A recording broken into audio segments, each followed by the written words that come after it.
What's good with it, Black Ghost TV family, man? Y'all already know the vibes. Y'all already know the energy. We up in here, man. It's another Saturday night. It's another Fluence Lounge. We got a banger of a fight coming up. We got Artur Beterbiev versus Joe Smith Jr. for the light heavyweight title. So this finna be absolutely fire, man. Y'all already know what we about to be doing, man. As always, ain't nothing ever changed except the money in the pocket, and that's in the positive side of the game. That means it's gonna be a surplus. But anyways, you know what I'm saying? We're gonna be chilling tonight, man. You already know what it is. Zen's gonna be coming in a little bit later. So y'all can look forward to that. But you already know what type of time we on when it comes to the Fluence Lounge side of the game, baby. We just chilling back. We watching the fights. We vibing. We getting fluenced, and we join on Saturday night. You know what I'm saying? So if y'all come up in here and y'all on the same type of time that I'm on, man, make sure you guys go ahead, hit the like button below, man. Show nothing but love to your boy. Please, it helps with the algorithm side of the game as always. And once again, subscribe if you're not part of the Black Goose TV family. You know what I'm saying? Feel the love, let the love, you know what I'm saying? Go ahead and spread and notification gang, and then comment on this joint. You know what I'm saying? If you got anything to say, let me hear it. You know what I'm saying? It's not just about what I got to say, it's about what y'all got to say. You know what I'm saying? Don't be shy. You know what I'm saying? Voice your opinion. Your perspective matters here. You know what I'm saying? All perspectives matter. You know what I'm saying? So, salute to the people. Hopefully, you guys' Saturday been absolutely amazing. Zen already in the chat. He's going to be coming through later. Let's go with his Zen. Y'all can expect that. I'm on my way, just got done. So y'all gonna see Zen up in this joint a little bit later. So y'all do know too, the Artur Beterbiev versus Joe Smith Jr. fight will probably be happening in the next, I want to say 30 minutes, 25, 30 minutes. The co-main event just ended. It actually ended a lot sooner than a lot of people probably expected to be. It seemed like he got a stoppage in, it looks like the fourth or fifth round. I wasn't watching it. I just now turned it on and I saw you know what I'm saying, they're ending the co-main event off the stoppage. But so we're gonna have Artur Beterbiev versus Joe Smith Jr. happening fairly soon. I'm gonna say within the next 30 minutes, most likely, or at least that's when the walkouts will start.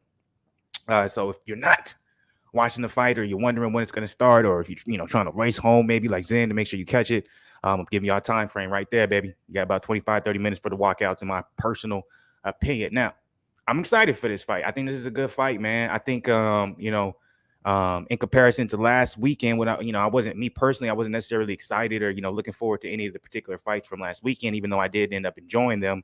I had a lot of fun watching Jaime Munguia versus Kelly. I wasn't necessarily looking forward to it. This is one of those fights that I am looking forward to. Now, remember, this weekend we were supposed to have a doubleheader. We were supposed to have Beterbiev Joe Smith Jr. and then on the PBC Showtime side of the game, we were supposed to have Jamal Charlo versus Selecki. But unfortunately, as we all know, Jamal Charlo ended up getting injured. So unfortunately, we don't have a doubleheader. All we have is the Beterbiev Joe Smith Jr. fight. I'm not mad about it because it's still going to be a good fight. I really hope Joe Smith Jr. surprises us. And what I mean by surprise us is everyone is basically counting him out. And a lot of reasons why people are counting him out, because everyone right now is saying the two top light heavyweights are Bivol and Beterbiev. And I know you can't necessarily do boxing math. That's not the best thing to do, but in some cases it can work. Bivol, he basically went all 12 rounds with Joe Smith Jr. and seemingly dominated him every single round. It wasn't even close, but Bivol and Beterbiev have two very strikingly different approaches to the game stylistically. Bivol is much more of a boxer. He's very fine with staying on the outside and utilizing his weapons and making sure that, if he can stay out of danger and he can win the fight based off of points and outboxing his opponent, he'll do that. Beterbiev, on the other side, he's a total different animal. He's going to come forward. He's going to be aggressive. He puts himself in danger, even though to him he's not in danger because he's such a goddamn dog. But from a boxing perspective, he puts himself in danger to exchange, trade, and to be able to force his game plan on his opponent. He's a goddamn tank. So with the different stylistic approaches, boxing math doesn't work, in my opinion, here, saying, oh, well, Bivol beat Joe Smith Jr. If Beterbiev is on Bivol's letter or better, as a lot of people say, then he'll probably wash Joe Smith Jr. But I think the type of stylistic approach that Beterbiev has is going to allow Joe Smith Jr. to have a little bit more success, possibly, or let me not say success, but at least he'll have more openings to capitalize off of in comparison to Bivol. Bivol doesn't make any mistakes for the most part, or his whole entire game plan is to minimize mistakes. So Joe Smith Jr. wasn't able to capitalize really on anything and use some of his beautiful counter punching and be able to get that powerful right hand across that he's got off on so many other opponents on Bivol. Beterbiev, I think he'll be able to touch him with that right hand. I think there's going to be some chances. There's moments where he's going to be able to really, showcase his power and land his power. But the question is going to be: is Beterbiev is going to do like he did everybody else when he felt their power and basically just walk through it and continue to be a goddamn dog? That's what I'm interested to see. You know what I'm saying? Is Joe Smith Jr. power real enough where if he touches Beterbiev, because I do believe he'll be able to touch him, will Beterbiev have to be like, well, hold up, let me change my game plan. I didn't expect Smith Jr. to be this powerful. So I'm definitely intrigued. As much as a lot of people may think it's not that close of a fight, I think it is. At the very least, I think it's very interesting stylistically because at the end of the day, Joe Smith Jr. is a big puncher. And the type of approach that Beterbiev has, I do believe that Joe Smith Jr. will have at least an opportunity to land one of those big punches and to see whether or not Beterbiev is going to be able to continue his stylistic approach and continue to force his game plan, or is he going to, he's going to be like, wow, I didn't expect Joe Smith Jr. to be able to punch this hard. Or vice versa. Maybe Joe Smith Jr. gets in there and he gets hit with one of the biggest shots from Beterbiev, and he's like, God damn, you know what I'm saying? And now his whole entire game plan changes when it comes to Joe Smith. So a lot of different ways this fight can definitely go, which is why I'm really excited about it. One thing I am a little upset about is the UFC fight night, man. I wanted to do the Fluence Lounge for the UFC fight night. I thought it was going to be later. I thought it was going to be around this time, but I do forget that as of late, it seems like the UFC fight nights, they're a lot earlier in the day, but the big name pay-per-views, they do them later. So I wasn't able to see it. Unfortunately, I was just, I did all the highlights and stuff or watched them. It seemed like it was a banger of a card. Buckley got a knockout or a TKO doctor stoppage. Kevin Holland with a submission win. On the way home when I was driving here for my workout and stuff, I was able to watch the Josh Emmett Calvin Kattar fight. Josh Emmett ended up getting the decision, even though when I watched it, I thought Calvin Kattar won, but it seemed like it was a hell of a card, man. And it seemed like it was a card that, in my personal opinion, the UFC hasn't put on a banger of a card like that in a while. Now, what I mean by that is just, performances. It seemed like it was, I'm really mad I missed out on that because I feel like lately I've been mad uninterested in MMA or UFC period. And I used to just love that shit. I used to watch it, but I just feel like the cards have been a little bit watered down as of late. But I'm saying, yeah, of course I missed the one that's absolutely fire. So it is what it is. That's how it goes. Right. But salute to Josh Emmett on that win, even though I thought Calvin Kattar won. But with that being said, man, we got a good night coming, man. Fluence Lounge all day, baby. I love Fluence Lounges, man. The reason why I love Fluence Lounges the most, too, is let me be 100. Like Saturdays, the weekends, you already know I love my weekends. I love my Saturdays, but it's like I know it's like, ooh, I'm tomorrow Sunday, so I'm finna wake up, I'm beating myself, I'm gonna do the shit I'm finna do. But then also tonight, you know what I'm saying? I can get Fluence, you know what I'm saying? Watch a good ass fight, man. It ain't nothing better. It ain't nothing better, especially when you do what you're supposed to do. Y'all check out my daily check-in, man. I be getting people mad about the daily check-ins. Niggas be thinking I'm capping or something. Like, I don't really be trying to put in work, but you know what I'm saying? So it's like, you know what I'm saying? I got everything I was supposed to do today. So I feel good. You know what I'm saying? I'm gonna have some good food later. So I'm like, nigga, ain't nothing, you know what I'm saying? I'm chilling, man. Hopefully y'all feeling the same type of way. You feel me? What's good with it, Ebony and Sweet? You got your Uber Eats ready tonight. Hey, look, actually, I'm on some different type of time. You know what I'm saying? I got the one of my friends, you know what I'm saying, they come through. You feel me? We're cooking up some chefs, so we got a whole type of meal prep. I'm eating good tonight, man. It's some good times, man. Different type of weekend. So I'm like, I'm not on no type of negative energy. That's why I really hope this is gonna be a good fight. And I think it is. I'm just upset, honestly, in my soul, that I missed that UFC card, or at the very least, not necessarily I missed it. I wish they would have, you know what I'm saying, done what they usually do and had it around the time, around this time. But, so they made the card earlier for whatever reason. But I've been noticing they've been doing that a lot lately with the UFC fight nights. Like if it's not pay-per-view, that shit just earlier. But anyways, yeah, salute to the people, man. Much love to everybody, man. We got Beterbiev versus Joe Smith Jr. on the fly time of the side of the game. Let me see. We got the meal preps tonight. Big Ball. No, not Big Ball. It's not necessarily meal preps. Like one of my friends, she coming through. I bought some, some groceries and all that good stuff. Some food. We just have a little fiesta. She gonna be cooking and all type of stuff. So it's just gonna be a good time. You feel me? Got the fight on and everything. Music. It's gonna be good, man. Good time. And sometimes you gotta have fun, man. So I got some gonna be some fire ass home cooked food tonight. You know what I'm saying? Good time Saturday night. You know what I'm saying? Good food. Good fights, good live streaming. Nigga, that's the new saying right there. I already know. I'm gonna give Bob this too, man. I'm gonna give Bob this, man. As old as this nigga is, he finds a way to stay relevant with the most relevant fighters, man. The fact that he somehow was able to wait,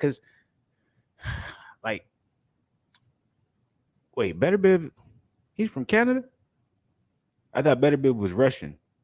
Why are they showing a Canadian flag next to him? If he's Canadian, I didn't know that. But anyways, I give Bob Arum this. He finds a way to stay relevant. Like, not even stay relevant. It's just like, like him. Like when I look at him, then when I look at Oscar De La Hoya, I'm like, man, Golden Boy Promotions be hanging on like a thread, right? With who they got: Jaime Moinga, Ryan Garcia, Victor Ortiz Jr.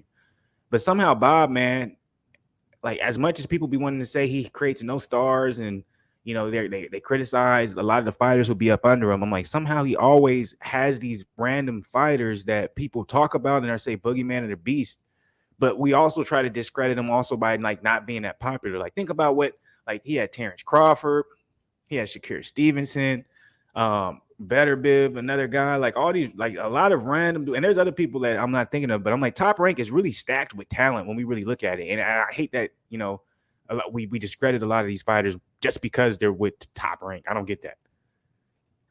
That makes no sense to me.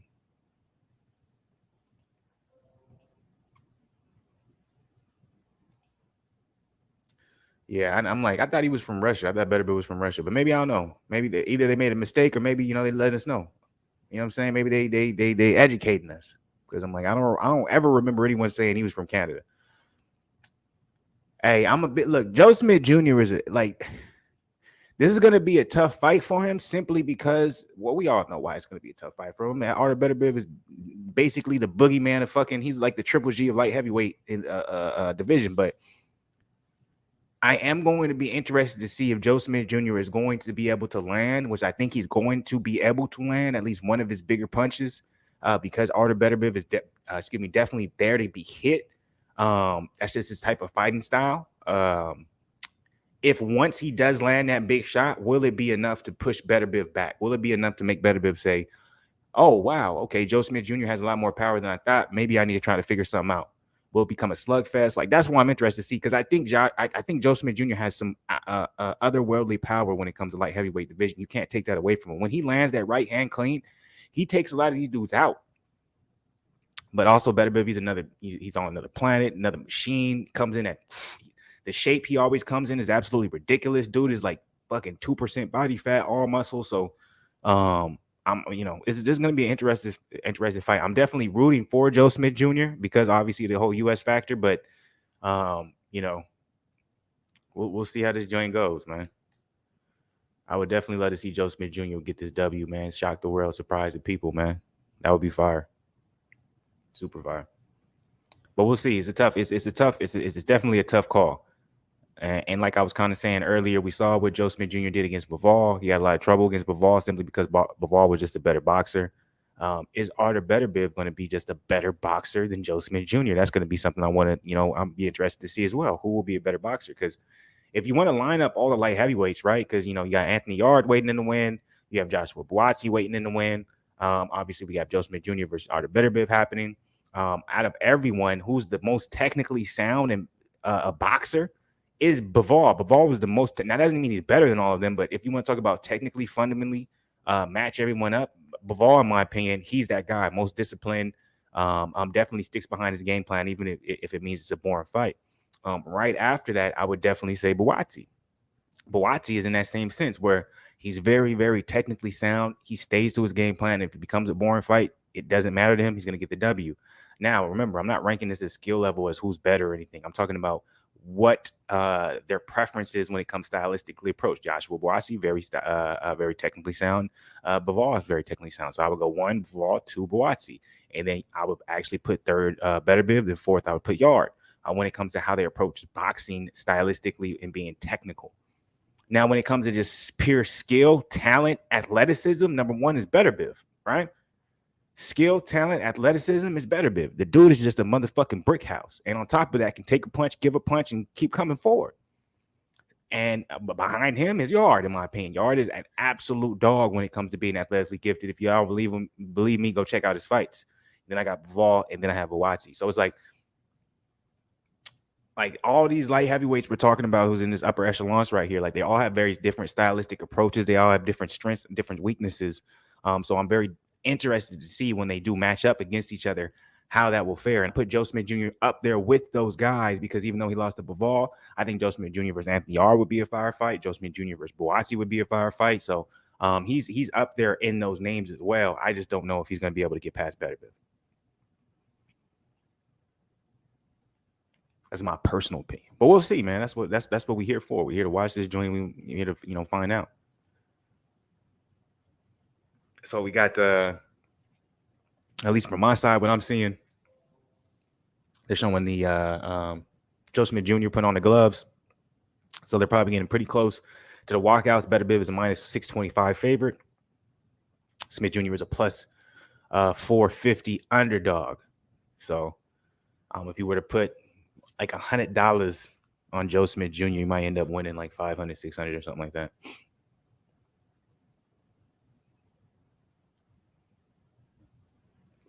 I remember those days, man. I used to be a betting machine, motherfuckers. I don't do that no more, man. But I like to tell the people, just in case y'all on the betting side of the game, man, my thoughts and how I feel about it. Who you got, Ebony? I know you're saying you're rooting for Joe Smith Jr. because he's fighting for the U.S., etc. But taking that out of a factor, right? Taking that out of being, just taking that out of the equation. Who do you think unbiasedly? Who do you got winning in what round? Just based off of the knowledge you have on Beterbiev and the knowledge you have on Joe Smith Jr. Because I'm gonna give my prediction. I definitely am. Yeah, Team USA all day. I could have swore Beterbiev was Russian, man. I really thought he was Russian, but I guess I was wrong. I did not know Beterbiev was from. He was Canadian. That's a new one for me. I think the one thing that Joe Smith Jr. was not able to do against, but see, this is the thing about Joe Smith Jr. too, is Joe Smith Jr. has never been a great jabber. And a lot of people don't know about Joe Smith Jr. is he's very gifted physically. He has a very long reach for the light heavyweight division. He actually had a reach advantage against Bivol, but because Joe Smith Jr., in my opinion, isn't necessarily a very great jabber, he got out jabbed by a shorter reach of Bivol. Bivol was able to keep Joe Smith Jr. in his range, utilizing his jab because he just has that great understanding of boxing. Beterbiev doesn't use his jab like that either. But if I was Joe Smith Jr.'s team, I would have been working on utilizing the jab and trying to keep Beterbiev on the outside of that because if I'm correct, I think Joe Smith Jr. should have at least a 4-inch reach advantage on Beterbiev because Beterbiev has some pretty short arms. That's also why I feel like Bivol will have a very good chance against Beterbiev. But the thing is, Joe Smith Jr. doesn't necessarily fight behind his jab. Ebony Sweet said, I'm totally biased. I respect the honesty. He's like, I ain't going to give you an unbiased opinion. They both look strong. I think it'll go last round by decision. I hope that. I actually want that. I want to see a 12-round fight tonight, man. Let's get this prolonged. Let's get the most of it. Since we don't got anything else going on right now with combat sports, period, no other boxing, I'm mad. I'm really mad because Charlo versus Lecky was supposed to be tonight. It's all good.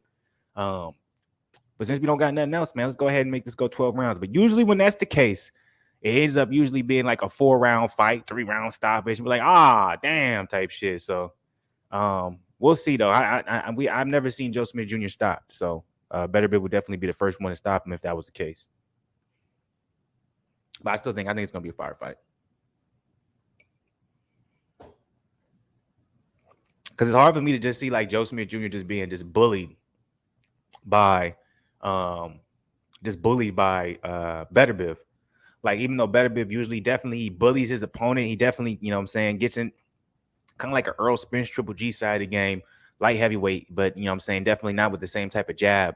But he definitely bullies his opponents, and it'd be interesting to see Joe Smith Jr. bully because I've never seen him bully. Like, once again, yeah, he lost the 12-round unanimous decision against Bivol, but he got outboxed. You feel me? But he never got bullied. You feel me? He never got hurt. He never was in a position where it seemed like, he was questioning what was going on. You can definitely tell he felt the power of Bivol and he respected the power of Bivol. But I would definitely be. I'm very intrigued to see if they're going to if Beterbiev is going to be successful using the bullying aspect that he usually brings into his game plan.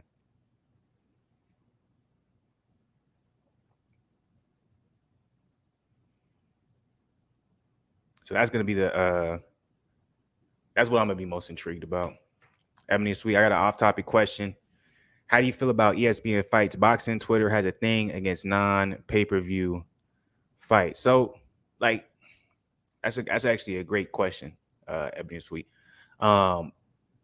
It is very interesting to me where like boxing Twitter, the boxing community, things like that, like when it comes to it being a TV fight, a televised fight rather than pay-per-view. And this kind of goes back also to what I was saying about like 10 minutes ago, maybe, where I was like, you got to give it to old man Bob Arum. Like, I don't know how he does it, but he always finds a way to, always have fighters on his top ranked roster where we as US fans may not be super familiar with them, but for some reason we keep hearing their names. And at some point we're kind of like, man, these guys are really, really good. Like we've seen like Terrence Crawford, Shakir Stevenson, Artur Beterbiev. Like there's a lot more that I can go into, but that's just kind of going off the top of my head.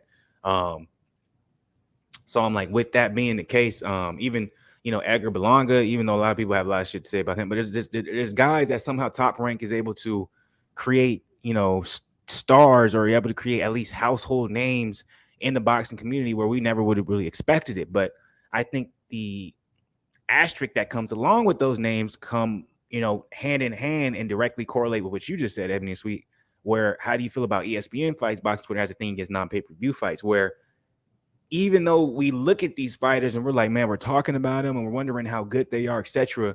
For some reason, because they're not pay-per-view stars, we deem them as, well, they're not necessarily the upper echelons or the top of the creme de la creme of whatever that weight division is. In this rare instance, Beterbiev is being held up in that light. And I think a lot of it has to do with just light heavyweight is such a thin division. But then when we talk about welterweight, where Terrence Crawford was easily the top welterweight for the longest, he continued to get discredited and continued to get demonized and disrespected simply because he was with Top Rank, simply because they're not a pay-per-view based company. So I think it's very interesting. Like, it goes back to, like, I've said this a million times, when you look at MMA, right?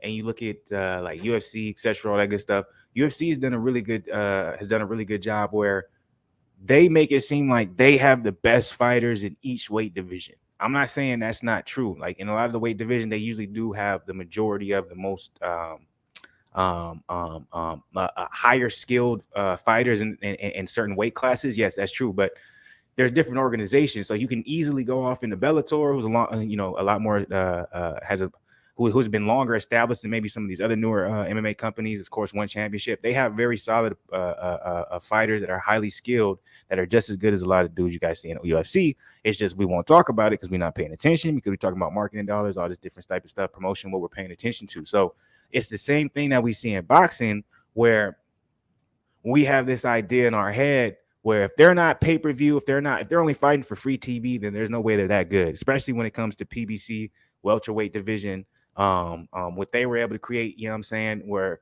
hey, we feel like all the best 147ers are at the is with PBC, so we discredit Terrence Crawford for so long, and the only way he can really be that good, we got to see him fight one of the PBC 147ers, and all that shit is bullshit. All of it is bullshit, but it's all marketing. It's all done to manipulate. It's all done for us to, pay, buy into certain narratives. It's not true that, is able to promote certain things. But at the end of the day, Top Rank, ESPN, they've had this model of business of free fights for the longest. So y'all see the zone tried to do it, but now they're back doing pay-per-view because, whatever bullshit is happening. Also, too, y'all see Anthony Joshua. I dropped a video on that. I think I did. I can't remember if I did. No, I didn't drop a video on that. But Anthony Joshua, he re-signed with Matchroom for like 5 years or something like that. So, which is interesting. Or the Zone, Matchroom and the Zone. He ended up leaving Sky Sports. But yeah, that's my personal opinion. I think it's just marketing stupidity. It doesn't make a difference, but for some reason, that's how people feel. I mean, sweetheart, did we talk about the zone deal? That's crazy. You just said that. Yeah, that's that. I was just getting to that. Yeah. So AJ basically he ended up leaving Sky Sports.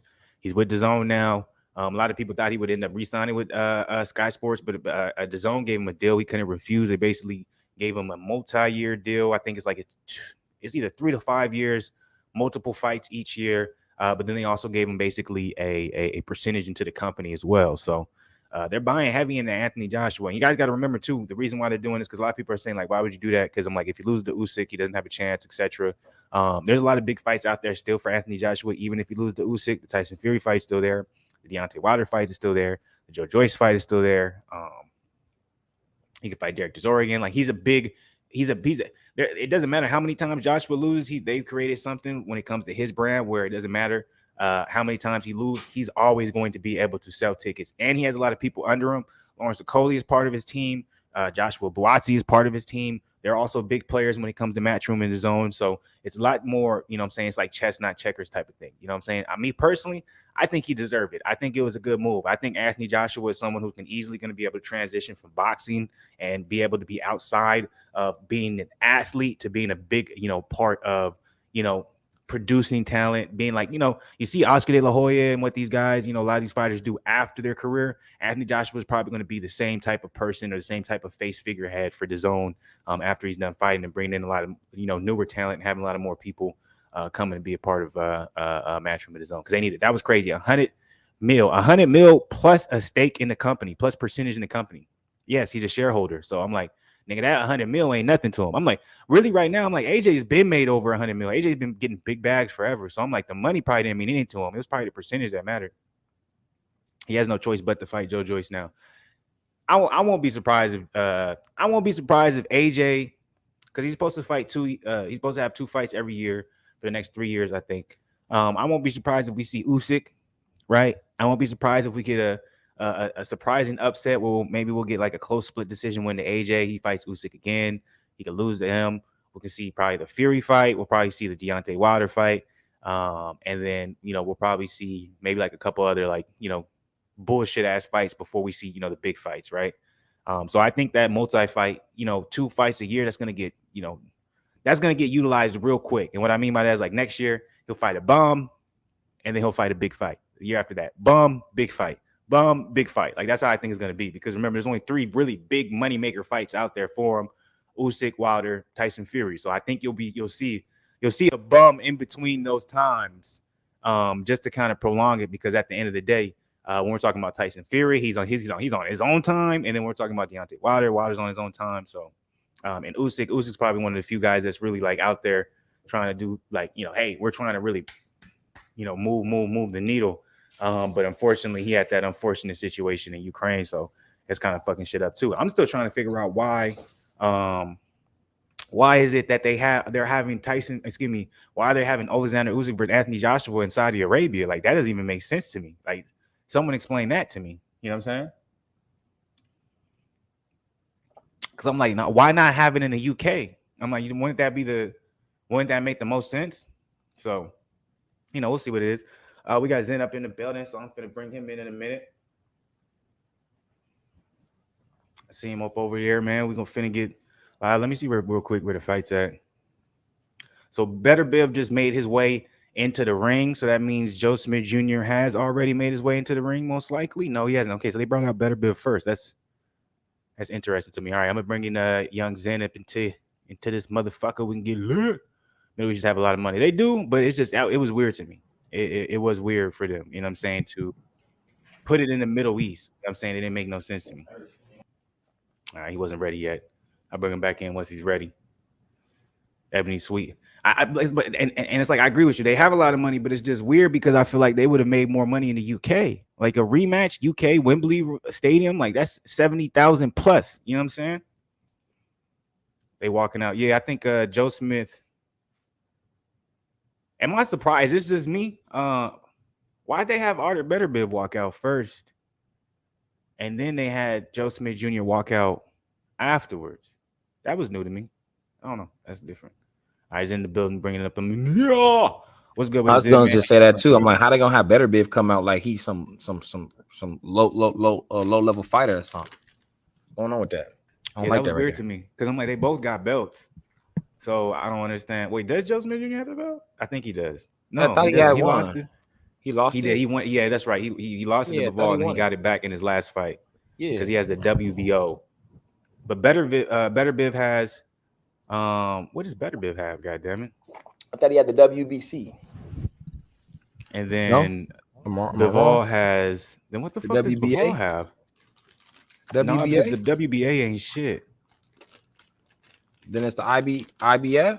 Yeah, it must be the IBF. One of them got the IBF. One of them got the WBO. It don't look like Beterbiev has a WBC. So I think Bivol has the WBC. Yeah, that's why Canelo fought him. Yeah, so Bivol has the WBC. It looks like Beterbiev has the IBF, and then Joe Smith Jr. has the WBO. Too many goddamn titles. Doesn't matter. Fuck it. They all got a title. Shit. This is a step closer to hopefully being able to get to that undisputed level. In case anybody wants to know, and y'all should know, there's no reason for you not to know because you know your boy already did a video on it. Anthony Yard will be getting the winner of this fight. So whoever ends up winning this joint, Yard will be facing the winner of this motherfucker. Did you see? Absolutely fire. You probably already saw, but you saw Bob Arum said he wants Joe Joyce versus Tyson Fury in October. Yeah, that's not gonna happen. That's not gonna happen. There's no reason for Tyson Fury to fight Joe Joyce. Why would Tyson Fury say he doesn't even want to come back, bro? He said he'll come back for the Usyk Joshua fight, but that's only if he's offered a certain amount of money. That man said $500 million, bro. It's cap. It's cap. He's just it's part of the game. He started negotiations early. That's all he's saying. Fury's definitely going to come back. Fury also has called out Wilder. He's also said, "Hey Wilder, let's do a fourth fight." Which remember I told y'all niggas, I said I see Deontay Wilder versus Tyson Fury 4 happening way before we see Tyson Fury versus AJ or Deontay Wilder versus AJ. Like I can see Tyson Fury versus Usyk if Usyk beats Joshua and has all the belts, or has the majority of the belts, and then Tyson Fury just wants to go ahead and be undisputed at heavyweight because that's the thing to do right now. I can see that makes sense to him, but let's say there's any hiccups there, which I wouldn't be surprised if there is some hiccups because Eddie Hearn. Let's just say there's some hiccups, so we got a third fight between Usyk and Joshua. I'm telling you now, if you guys really think Tyson Fury versus Deontay Wilder 4 is not possible, you're crazy. Because that's still right now, that makes more money than any fight right now. Any fight. Tell me two fighters head to head right now that would make more money than that in boxing. It's Joshua and Wilder, really. Joshua Wilder won't even touch that. Joshua Wilder won't even touch that number. I think it will. No, it won't. Especially if he loses to Usyk. I'm like, you're overestimating Joshua's U.S. star power. Joshua has his U.S. star power is very low. So I'm just saying if they fight in the UK it's gonna be more of like the countries versus the countries. You know what I'm saying? No, it's not gonna do more because Tyson Fury is a bigger American star than Joshua, and he's a bigger overseas star. Deontay Wilder, he's a bigger American star than Joshua. He's not as big as an overseas star as Joshua, but he was more of a villain.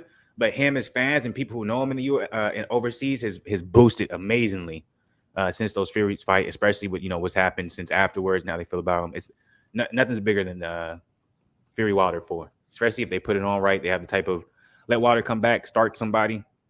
That's the biggest fight, yo. It's about to start, Wilder. Yeah, man. So you better pull that up, man, before you miss it. It's crazy how I got back in time, man. I didn't know that game was gonna take that long. I'm like, damn, we been 2 hours. That is mad disrespectful. Watch your mouth, Ebony and Sweet. Ain't nobody scared. Ain't nobody scared of AJ, my nigga. Last one I got Beterbiev round 8 KO bad. Damn. So you got Beterbiev, which me and Ebony and Sweet found out earlier. He is Canadian from Canada. Now that might be his. I'm pretty sure he's ethnically probably a little bit different or mixed. He's probably born in Canada. Canadian, but I thought he was Russian. I thought he was Russian something like that. But they had the Canadian flag next to his name, so I don't know. But last one got Beterbiev by round 8, KO bad, man. I got some faith in Joe Smith Jr., man. They're introducing the fighters right now. I give it 3 minutes. Yep, it's about to start right now. I'm on. Yeah, that's they heading back to their corners. They about to put the boogie woogie on. You know what I'm saying? Probably not, because that didn't make any sense. I didn't say a word. Beterbiev, I thought he was. I'm pretty sure he's Russian, but apparently he has Canadian citizenship. Yeah, because that was definitely that was the flag that was next to his name that they showed. Unless Top Rank was maybe fucking up. Maybe he switched it because of what's going on. So he's like, I got dual citizenship. I'm gonna go ahead and pick Canada. Never know.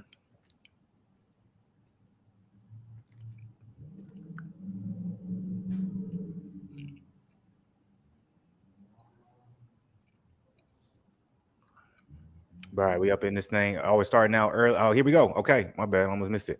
Once it goes to the second round, I'm gonna have a little zooted and booted. But Joe Smith, and remember, this is what I said earlier. I was like, Joe Smith is going to have to utilize his jab, even though Joe Smith rarely fights behind his jab. That's not the thing he does. But Joe Smith has a very, very he has a very large reach advantage against Beterbiev. The thing about Beterbiev that I've always seen is he has a very short reach for that weight division. That's why I always thought, in my personal opinion, that Bivol could have success against him. Joe Smith Jr. lost to Bivol because Bivol was able to keep him behind his jab the entirety of the time. Now, with that even being said, Joe Smith Jr. wasn't able to utilize his jab against Bivol, even though he had a longer reach than Bivol, just because Bivol is that much skilled. Yeah, Bivol has a great jab. He was jabbing the hell out of Canelo. So it's going to come down in this fight. Is Joe Smith Jr. going to be able to capitalize and use his physical advantages against Beterbiev? Because it can work. Joe Smith Jr. is a bigger guy than Beterbiev. He has much longer reach than Beterbiev. He has power in both of his hands. But as we know it, Beterbiev is the bookie man. He's a guy who he's going to keep coming forward, and he's going to take every punch, and it's not going to mean anything. He's going to break down his opponent after a while, and the pressure from him is just going to wear down on him. I do like what I'm seeing, but. Oh, my bad. Oh, okay. Oh, my bad. I didn't mean to. Oh, man. And they said no knockdown. That's a good. I want to score the knockdown. No, I was saying he's 17 and 17 KOs, right? Beterbiev? I believe so. 17 and 17 KOs. You can see from Beterbiev, his goal right now is to counter off of Joe Smith's jab with that overhand right hand. You gotta stick with that jab. Joe Smith did have a crazy look in his eyes in the weigh-in. And I like what I'm seeing right now. Joe Smith is definitely taking the biggest punches from Artur Beterbiev, and he's just coming forward. So that's a good sign. That wasn't a knockdown. I don't know. Who y'all got winning the first round? Beterbiev was probably winning the first round because Joe Smith Jr. stopped using the jab, man. Well, I think he got a little shook from that exchange where, I don't think it was a knockdown. I think it was more so like a push slip type thing. Oh! He's a little bit ahead of me, so I didn't see it. Oh! He's countering. He's throwing that right over the top of that jab with Joe Smith Jr. and he's just literally counting it. Did you see it? No, you ahead of me. If I'd have said it, I'd have said something. Oh, my bad. So he's literally just countering over the top of that jab hand coming from Joe Smith. And there it was. So that's crazy. It's me saying it. That happened. The thing about it, though, I'm not necessarily – that's like a – Did you think that was a knockdown? That one was a legit knockdown. But it's not a big deal of a knockdown. And the reason why I say that is because it's like when you see a fighter get hit that way, take the knee and then come back up, that tells me that the power isn't disturbing Joe Smith Jr. He got timed perfectly. And that's one thing that is, Beterbiev is very good at. And remember, I was saying that from the beginning. I was like, you see what his game plan is? He's just looking to counter over Joe Smith Jr.'s jab. What is the best thing you do against someone who has a physical advantage against you and is very good at using their jab? And like I said, Joe Smith Jr. is not that good at using the jab. He doesn't fight behind his jab. Beterbiev probably knows that and says, I can counter your jab because you usually don't fight behind it. You probably don't understand that. And you've seen that in that first round where he's just coming. Joe Smith Jr. throws the jab. Beterbiev's like counter right hand over the top. So that means that jab coming from coming from Joe Smith Jr. isn't strong enough to make Beterbiev respect it. And that's what happens when you fight someone who isn't used to using their jab. It's not just about throwing it out there and keeping your distance. You have to land it with enough force and intensity to make someone stop, pause, and really rethink what they're doing. If you're just using it as a stick and a measuring stick, when you go against someone like a Beterbiev, hey, I'm just waiting, counter over the top. That's it. How you think Yard could utilize to beat Oh my! I'm not even watching the fight. I was over here talking. My bad, bro. I'm yelling, man. That shit was crazy right there, boy. So what did he do? He counted over the top of that jab again. Bam! Hit him with that right. So what Joe Smith Jr. is going to have to do is he's going to have to change his game plan. Yeah, he's going to have to. He can't fight behind that jab anymore.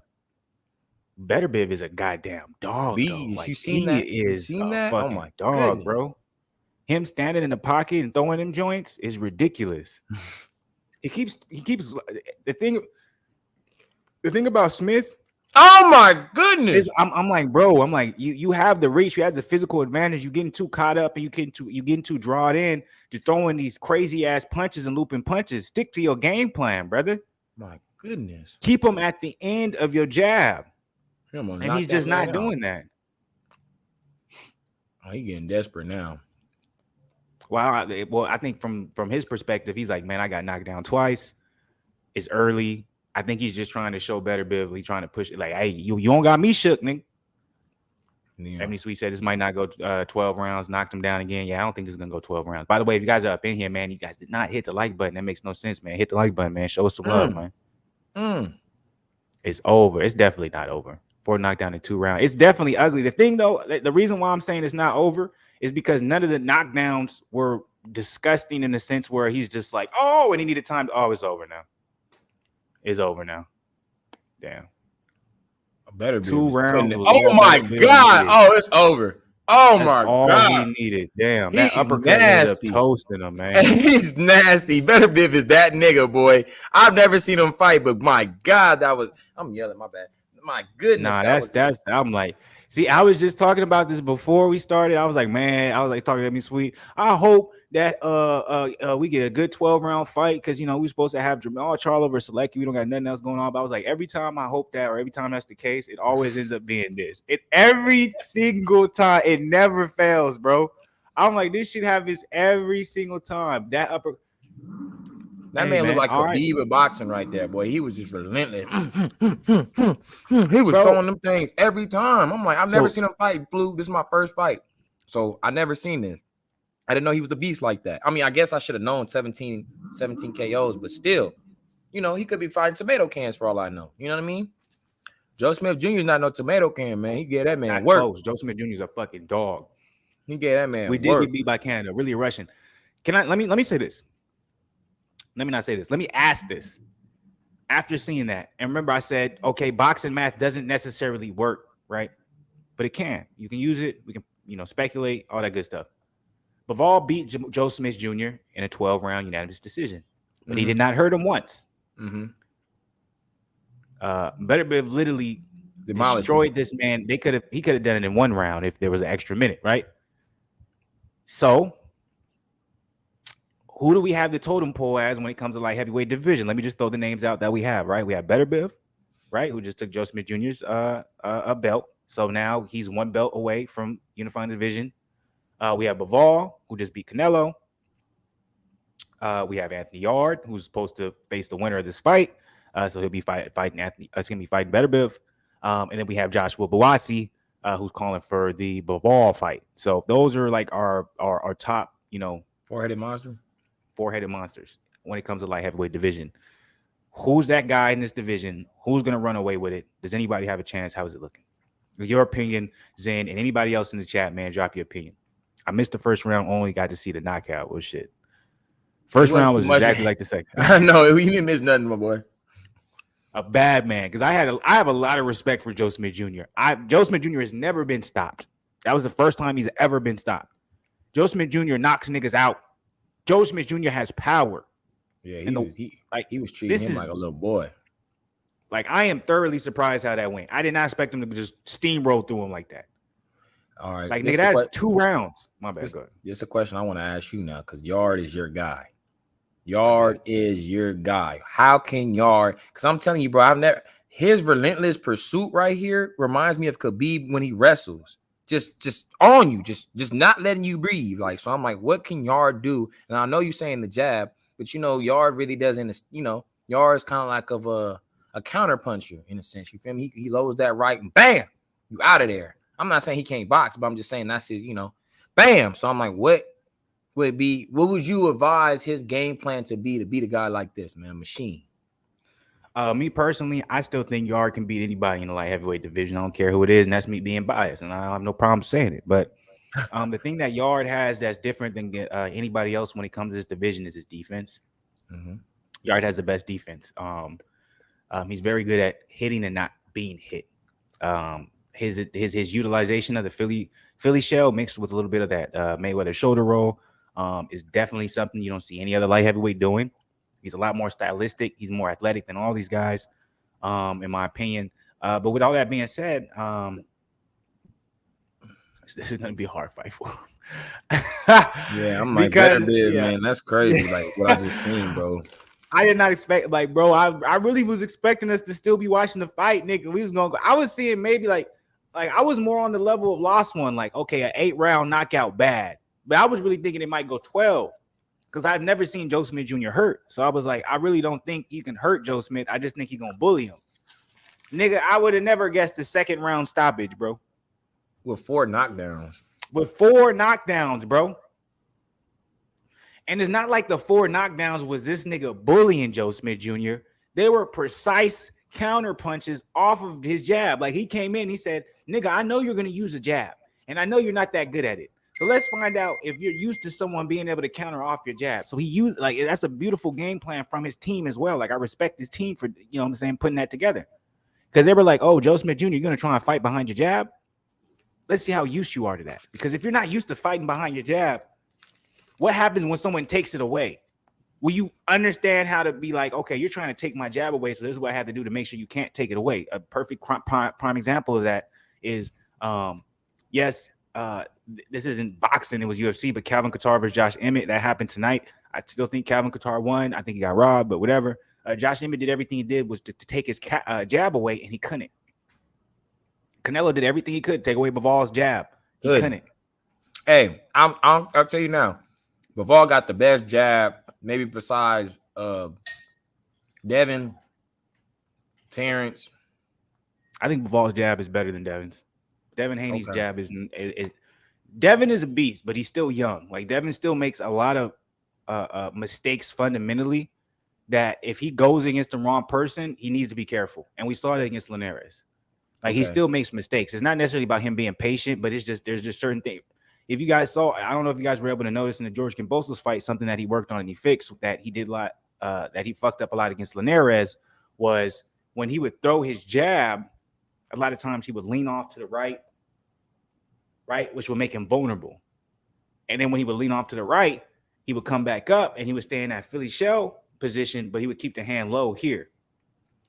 You see, he's been like, for this particular fight, he was working a lot on the traditional style. So even in the fight, you know, naturally your muscle memory, you're not going to go to a traditional style, but you know, you are going to be more keen on keeping your hands up because during the entirety of that camp, you were working a traditional style here, up here, rather than here, and you get a little bit comfortable doing, you know, things like that. Because I'm like, when he goes against, real intellectually savvy boxers, they're going to pick up on that and try to utilize that. Like, but you know, anyways, yeah. So if you're not gonna count Devin, then it's Terrence and Tyson Fury. Them only other two that I see that may have a better jab, but Bival's jab is elite. I'm talking about he was knocking Canelo head back, boy. I'm like, I ain't never seen that since Floyd. You know what I mean? And you know, Floyd got one of the best jabs in the game. Well, I agree with you. I agree with you. I definitely would say Terrence Crawford got one of the better jabs today, and Tyson Fury definitely does. Man, what he'll jab? He was jabbing the hell out that wire. No, granted, Joe Joyce has a damn good jab too. I'll give him that. But I don't know, man. Is it better than Bival's? Nah, but he has a damn good jab. No, I'm okay. I believe that. I was just talking about top 3 that I've seen with my eyeballs. Ebony Sweet said, "Is that his first career loss?" No. He lost to.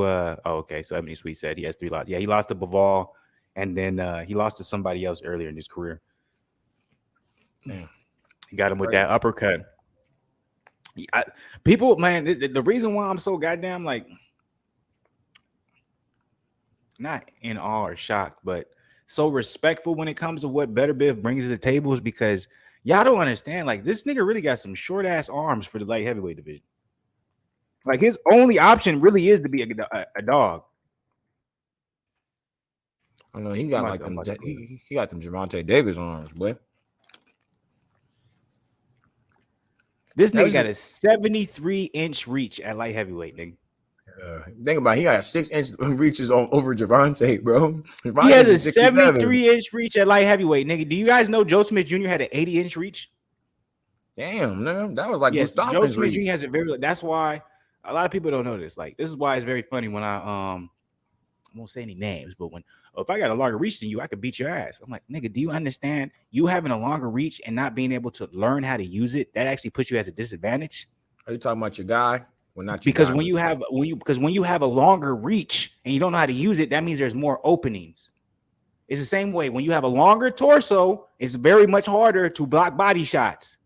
It's like people be thinking like certain there's intricacies when it comes to the game. And it's not even a game when it comes to fighting. You feel me? I'm like, nigga, we're not talking about sports. Yeah, it is a sport, but I'm like, when it comes to fighting, I'm like, if you taller, like if you Fedora, nigga, You Fandora fighting niggas at 154 against Lubin. You better have a tight ass guard, and you better motherfucking be able to keep everyone at the end. Because if not, they're gonna rip your body away. Because it's always gonna be there. You're not gonna be able to protect that long ass torso against a shorter ass nigga. No. So yeah. No, my bad. Go ahead, finish your point. I'm sorry, I didn't mean to. No, I was just saying. So it's like you guys have to understand. Joe Smith Jr. He never fought behind his jab. He was a power puncher. He was a guy who had a nasty right hand. He would set things up for his right hand, but he would never fight. Like, there's a difference between someone who fights specifically on their back foot and utilizes their reach to someone who uses their jab to set up their power punch. It's very different. And Joe Smith Jr. was always at, I'll use this lead hand to set up this backhand to put you out, motherfucker. So he's coming into this, and my game plan is all of a sudden now I'm going to be fighting behind my back foot and utilizing my jab. Guess what? Beterbiev's team is like, there's going to be a lot of openings because he doesn't understand distance properly because he's not used to fighting with distance. See what I'm saying? And that's what we saw. That's why we kept seeing him continuously hit with a counter over the top right hand. A nigga who fights with his fights behind his jab will never get countered like that. Because they understand the first thing that you're going to counter a jab with and try to take away someone's jab with is that overhand counter right hand. I throw a jab, slip, pull counter. I throw a jab, parry, pull counter over it. That's how you would I throw a jab, I'll let it hit my guard over the top with the right. That's the first thing you learn fighting behind your jab is not to allow it to happen, to take away your jab. And so you always know if someone is used to doing it, if that's, look at Calvin Couture versus Josh Emmett. Josh Emmett wasn't able to land that overhand right all day. When someone knows how to, they know the first thing you have to defend against somebody when you use your jab all night is a overhand right counter.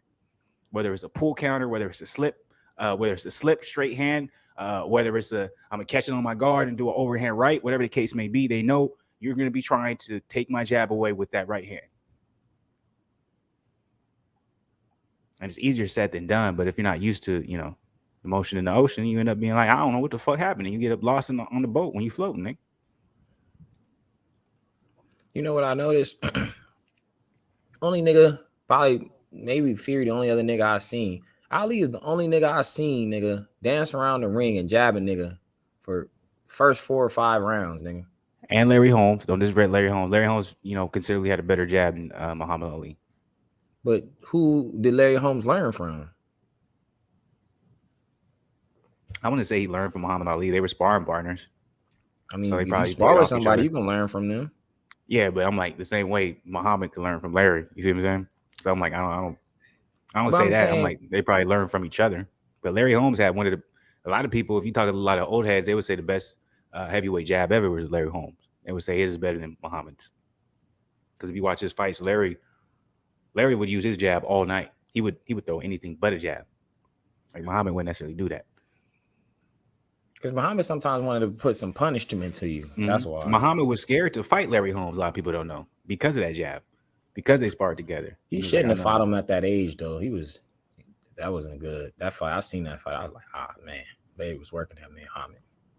I want to address this real quick. Ebony Sweet said, why is Canelo trending? Isn't it interesting how marketing works where Canelo went up for 2 fights his entire career for light heavyweight? He beat an old motherfucking past his prime, should have had more time to rest. Kovalev loses to Bivol, and Beterbiev beats the brakes off of Joe Smith Jr. And rather than talking about his upcoming opponent, Anthony Yard, or the potential unified undisputed match with Bivol, we're talking about Canelo. That doesn't even make any sense. Canelo lost to Bivol. Why would he even be thinking about Beterbiev? Like, that's why sometimes the boxing community, man, you be making me so mad, bro. I'm like, why is that even, like, we shouldn't even, I'm like, nigga, Canelo needs to worry about Triple G, bro. I'm like, y'all niggas think he's just going to run through Triple G. Like, I'm not that sold that he's finna just rock and get Triple G out of there. I won't be surprised if Triple G beats that nigga now. I won't be surprised if we see a close-ass fight and we see another robbery, my nigga. Oh, that's what I think it's going to be. I think Triple G's gonna come in and we're gonna be surprised as fuck as the performance he gives. He's gonna give Canelo hell, and at the end of that joint, they're gonna raise Canelo's hand, and it's gonna be another like, oh damn, they did that nigga dirty again. It's gonna be a split decision too. They're gonna just do it so filthy. People so sold on the fact though that nigga Triple G is just gonna get washed up by Canelo. I'm like, I'm not sold on that.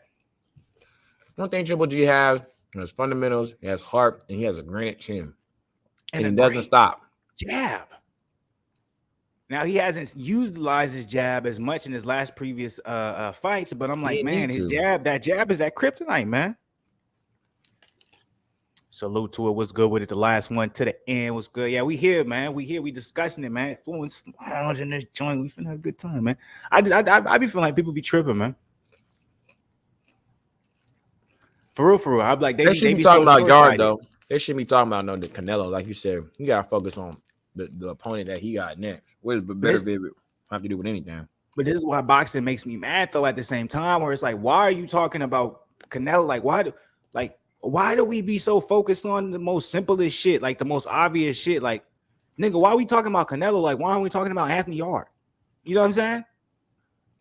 Why aren't we talking about Bivol? Why aren't we talking about Buatsi? People in that actual weight division that's gonna have shots at this guy.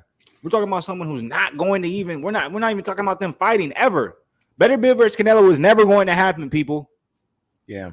Breaking news. He picked Bivol because he thought he could beat Bivol because he saw Bivol and he said, "Oh, he's a fundamentally sound boxer who fights behind his jab. So as long as I take away his jab, I'm going to be able to beat him." And the niggas found out like, "Whoa, oh damn, I couldn't take his jab away." The same way you couldn't take away Triple G's jab, the same way you couldn't take away Floyd's jab, the same way you couldn't take away Lara's jab. Because it's like you said, all those dudes know how to use their jab, and if you try to counter that jab, they know how to counter your counter.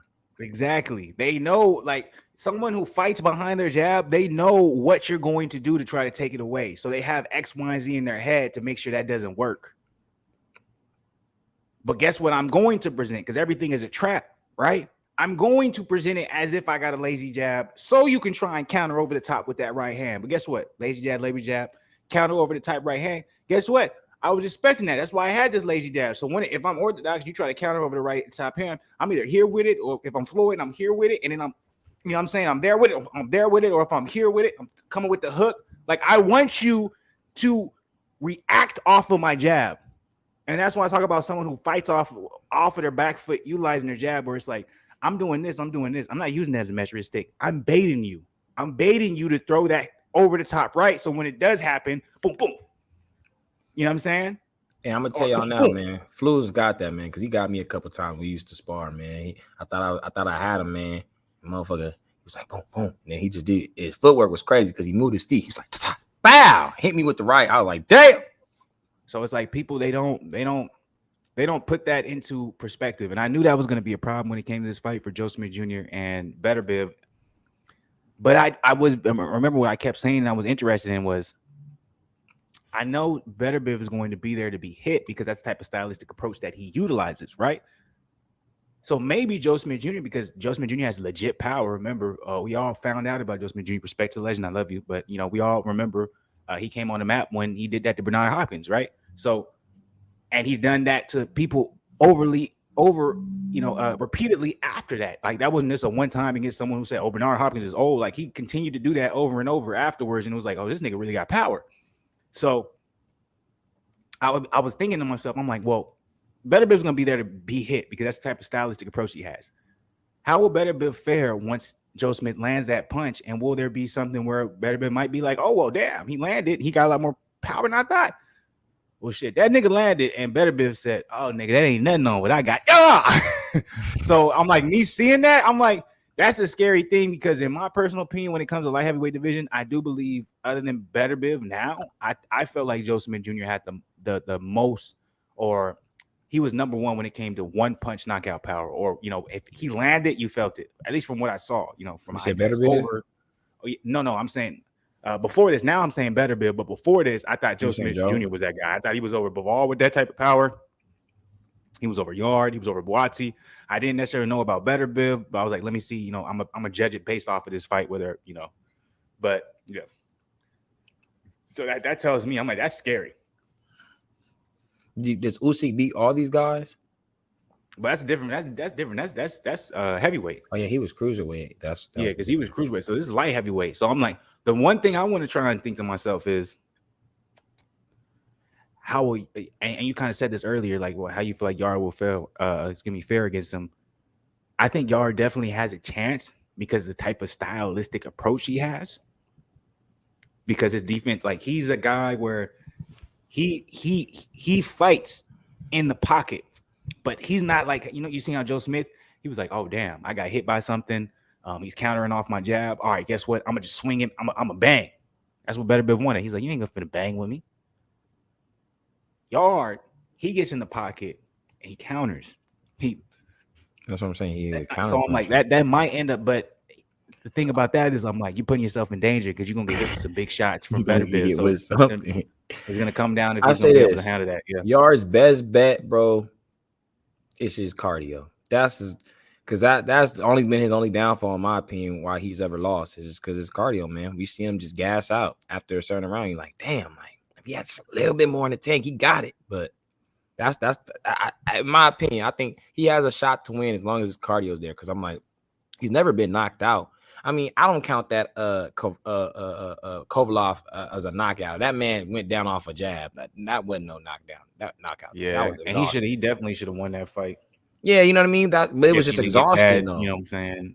Bad corner advice, bro. Remember, he was like, "Give it all you got." We was like, "What, nigga? He still got 4 or 5 rounds left." I'm like, he's winning the fight. Like, why don't you tell this nigga to chill a little bit, take some rounds off, get his breath? But yeah, man, he gassed. That's why he brought in new people, though. That's why he brought in new people. He still got the same by the way, Tunde, I don't know. I still don't know if that should really count. Nigga, I still would love to get an interview with you, nigga, but you fucked up on that joint because that should have been Yard's ascension into greatness rather than it being delayed. Like, let's be 100. Not being no asshole, trying to be no way, but you gave him the wrong advice. Like, why are you telling this nigga to deplete himself, nigga? And we got 4 rounds left.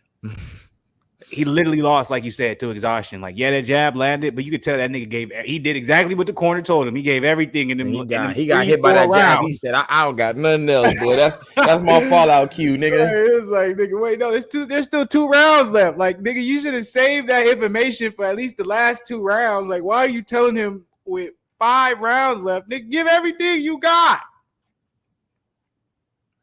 Yard's like, oh, you said that? I'm taking it literal. And people forget, like, everybody want to, you know, show love to Devin Haney. I'm one of them, and I give him a lot of credit going to Australia. Hadn't Yard traveled to Russia? This is the only time Kovalev has ever fought in Russia in front of his hometown people. He was like, okay, I'll fight you in your hometown, in front of your people, on your terms. Like, he did all that. He gambled to that extent. And what only Yard needed was a Devin Haney's daddy in his corner. That's what he needed. Absolutely, nigga. Don't trip on none of this, nigga. Just win. And that's what a lot of people don't want to talk about too. Is like your corner is such an important aspect, especially when it comes to young fighters. Yeah, Yard wasn't as young as Devin Haney at the time, but he was young to the sport. Like, he had the same exact experience and time behind him as Devin Haney did. And in that particular situation, he needed his corner to say, hey, calm down, fight behind the jab. You know what I'm saying? Try and win these next 2 rounds, but let's focus on winning the fight. Like, let's be real, man. Is Tank without Calvin and Floyd? No. Let's be real. Great point. Yeah, talk about that. That's a great point. Would Tank be as great as he is without someone like Calvin in his corner and without having someone like Floyd? As much people want to criticize Floyd when it comes to, you know, how they handle Javante, et cetera, et cetera. Floyd know what the fuck he doing. I don't care what y'all want to say. Let's talk about it, because out of all these other young guys that we're talking about, Devin Haney took these big chances, and niggas still hate him and say he's not that good, right? Ryan Garcia has taken the opposite of big chances, and niggas saying he's a fraud. Teofimo Lopez is always being pissed on because they're like, nigga, you should have never lost to George Kambosos. Lomachenko, niggas is always gonna fucking dick ride that nigga. But I'm like, Javante is one of those dudes where he hasn't necessarily took any risk or chances, but there is a big majority of boxing fans who think he is that guy. So they must be doing something right with how they're doing his career, because niggas love him. And they don't got nothing bad to say about him. Like, niggas don't really love Devin Haney like that. I don't know why, but they like, because he got that Ali mentality. I'm the best. I'm young. Bring him up, and he proved. Think about it, bro. If you went to work, right, and everybody told you you can't do this, there's no way you can do this. It's impossible. We've never seen it done. And then you say, okay, and then you do it in a week or 2. They're gonna look at you like, what the fuck? Did he just prove me wrong and make me look stupid? So they're not gonna submit and tell you. And they're gonna try and discredit that joint too.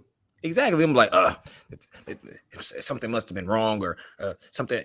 You got it because of this, or it's because of the time. They gonna just come up with some type of theory that's not true, just to debunk your success. So it's just like when you prove somebody wrong. I feel like my mic is loud as fuck. When you prove No, somebody, your mic's on point. It sounds good to me. oh okay.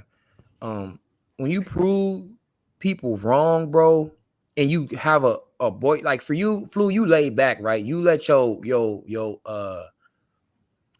successes speak for themselves, right? You don't go and just let people know what the type of time you on, unless somebody didn't had some amnesia and they just need to be reminded. But for the most part, you just go about, But Devin Haney, he get to give it a gabbing. You know what I'm saying? He get to letting you know, like, you weak, you ain't nobody. I'll work you, I'll dust your ass, and then he do it. So it's like people don't like that. You know what I'm saying? That's why I was saying he gonna have that Ali performance. Now he didn't knock him out like I thought, but he still had an Ali-esque performance where he's the youngest undisputed champ ever. I believe. I hope I'm right when I say that. I don't hope I'm not wrong, but You're very close. I'm not 100% sure. He's either the youngest or he is. I don't think he's the youngest. I think he's the second youngest. But still, that's still a great ass achievement, though. You know what I'm saying? He's doing stuff that a lot of people aren't doing. So that's interesting. Ebony and Sweet said that Devin Haney needs some swag. I think that's why. So can I say this? So I like how you make that face because I feel the same way. But what Ebony and Sweet is saying is actually something I see a lot amongst the boxing community. I watched the Boxing Voice. Salute to the Boxing Voice, man. They've been doing their thing in the boxing community for a very long time. You know what I'm saying? You're one of the reasons why I want to start a boxing channel. But they were interviewing Devin Haney's pops, and they had another YouTube channel, boxing channel on there, and he was speaking about Devin Haney. And the dude, he ended up using the word corny. He was just basically like, I love Devin Haney. He's like me, you know what I'm saying? We young, corny niggas, everyone doubted us and we made something out of nothing. And now people fucking with us.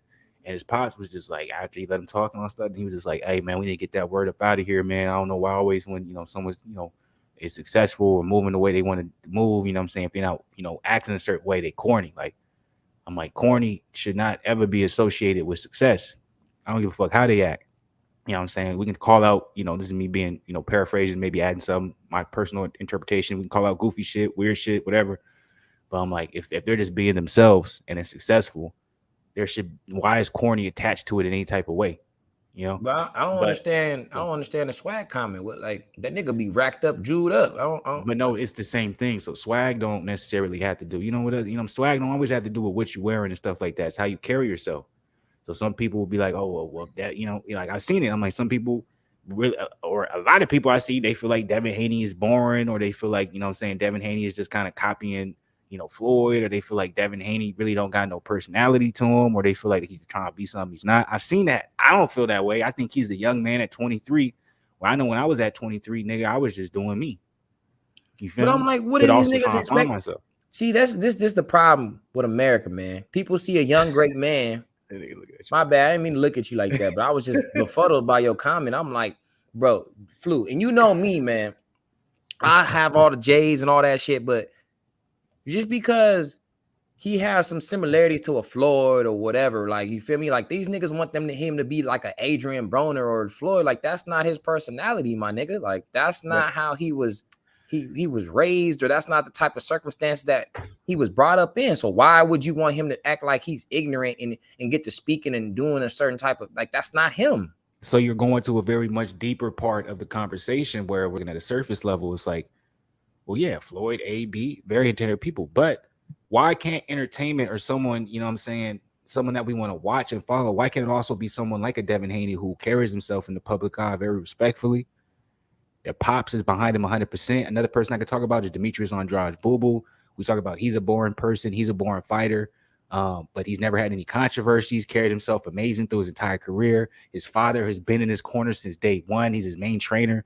But it's very interesting when it comes to who we choose to, you know what I'm saying? Who we choose to embrace, especially among the black community when it comes to our boxers and who we call corny.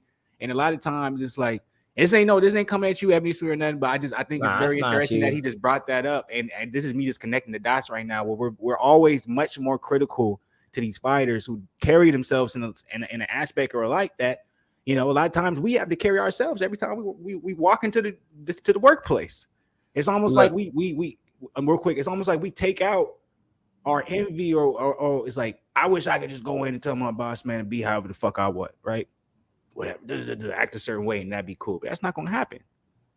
And it's almost like we project like, oh, well, you're in a position where you're boxing and stuff like that. You should be it. You know what I'm saying? Like you ain't like AB, you ain't like Floyd. You know what I'm saying? So we got something to say. And I think that's not right. You know what I'm saying? I agree with you, man. I think Devin Haney's entertaining, man. He's one of my favorite boxers right now. Probably my favorite boxer. He's starting to take the place of Andre Ward, but we'll see. Go ahead. No, I'm just like, and Ebony Sweet, it's not your fault. It's the media's fault, right? The media has trained us as black men to be attracted to dysfunction. I like Floyd. He was dysfunctional. He just was very, very professional, and he was very, very disciplined. That's what kept Floyd on the straight and narrow. And he loved money, so he was like, "Well, if I'm gonna be the way I am, I gotta be the same way in the gym, right?" And real quick, I'm not to interrupt you, but he projected dysfunction when he became money made. But I don't think he's not dysfunctional though. Yeah, no, he I'm knew just saying that would sell. He knew that sell, but he's not. You get what I'm saying? That's the business tactic. But I'm saying Floyd, you feel me? He knows how to go about what he needs to go about, right? But I'm saying, okay, now we go to AB, right? AB he's just from the mud, he's from the trench. Like he said, people go watch that interview when he was young. He was like, if I wasn't in this boxing gym, I'd be dead. That's crazy. He was like 10 years, 11 years old. Like, but bro. he's speaking like a grown ass man, though. Like, people don't understand about how he's like, he didn't sound innocent. He sounded like he knew exactly how his life would go if he wasn't in that boxing gym. And that people don't understand how deep that is. Think about her 10 or 11, you being aware enough of your surroundings to say, if I wasn't in this gym, I'd be dead or in jail. At 10 or selling 11, drugs. Man. You know what I'm saying? And I'm like, the way he said it, he was like, and the lady's like, wow. He's just like, yeah, it's real. Like, you feel me? Like, he's smiling a little bit, but he's just like, a lot of people don't know about that interview. That's but you understand, like, that means he lost his innocence at a very, very young age. A lot of y'all didn't lose y'all innocence until y'all start getting into the real world. Y'all got to college and certain things start popping up. But you're a grown man at that time, right? So it's just a little bit of a culture shock. But then you grown enough when you young, you realize something like that. So I'm bringing that point all the way around. Dysfunction, y'all seen certain personalities and how people are, and you're like, I want every black person to be like that, so we can criticize them when they fall. Floyd was only reason Floyd didn't get so much hate is because he didn't fall, he didn't lose. That's the only reason Adrian Broner got hate. If Adrian Broner beats Madonna, everybody to this day will have to respect AB the way they should. And I'm adding on to this as well. No one should disrespect AB. It was funny. I was watching Pro Box TV. It's a new channel.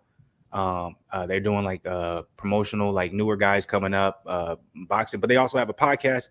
As Roy Jones Jr., Antonio Chandra, Palinagi, and Paulie was one of the biggest wins of Adrian Broner's career. If you guys know how good Paulie was a beast. But he was making a comparison to I can't remember who he was talking about. It might have been Canelo, whatever the case may be, but he was just saying, oh, just because somebody loses and then it changes the narrative and now people want to start criticizing that fighter and all of a sudden making it seem like they're not as good as they was.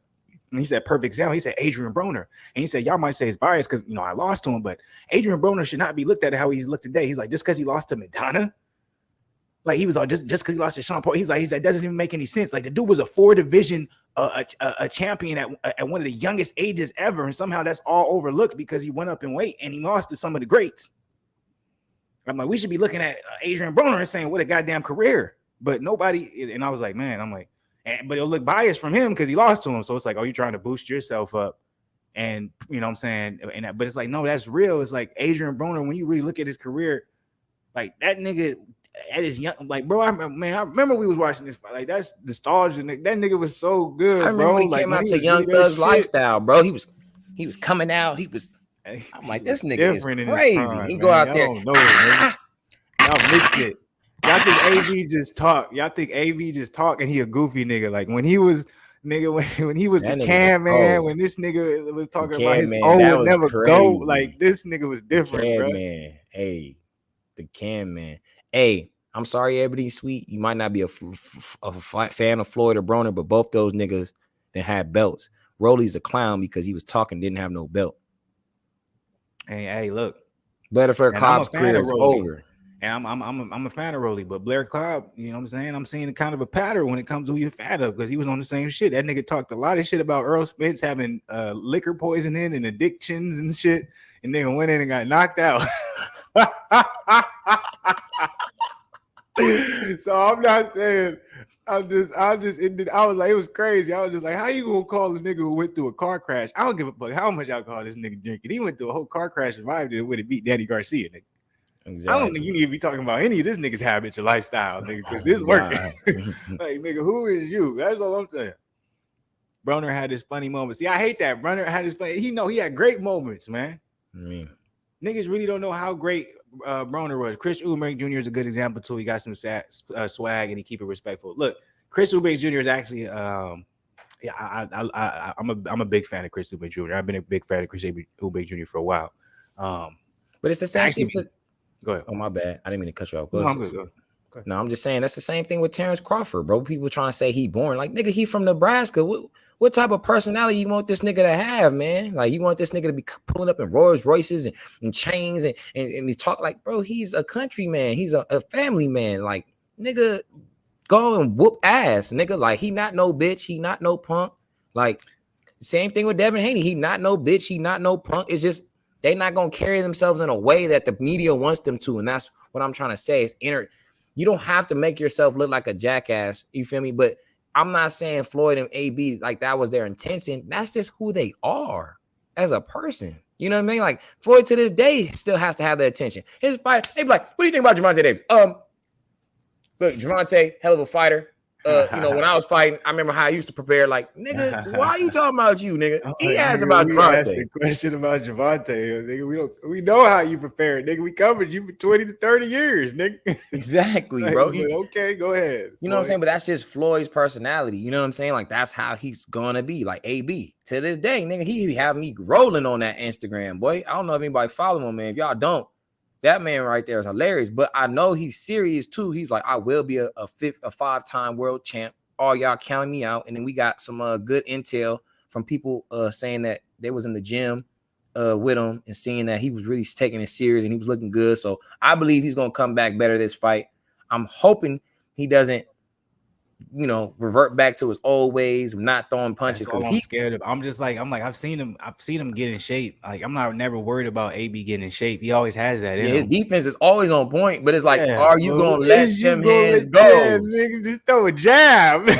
That nigga wouldn't throw. It's crazy, bro. I'm just like, but I get it though too. I really do. Like, I don't like. It's a joke. It's fun and games, but especially since I am a big fan of AB, like I don't like to be one of them niggas who try to make it seem like it's just easy to be like, oh, I'm just gonna forget all this shit that I went through, and now I'm in this particular position. I can just change everything around. But I think what would really help him, I just think he really needs discipline. I think he should go down in weight. I think you shouldn't be fighting that welterweight. Like, do it 140 just for one time. I'm not saying fight at 140, excuse me, but do one camp just where you got to just really just, you know what I'm saying? Lock in. Yeah, and then when you in the ring, you just got all the aggression built up. You're like, nigga, hey, you know what I'm saying?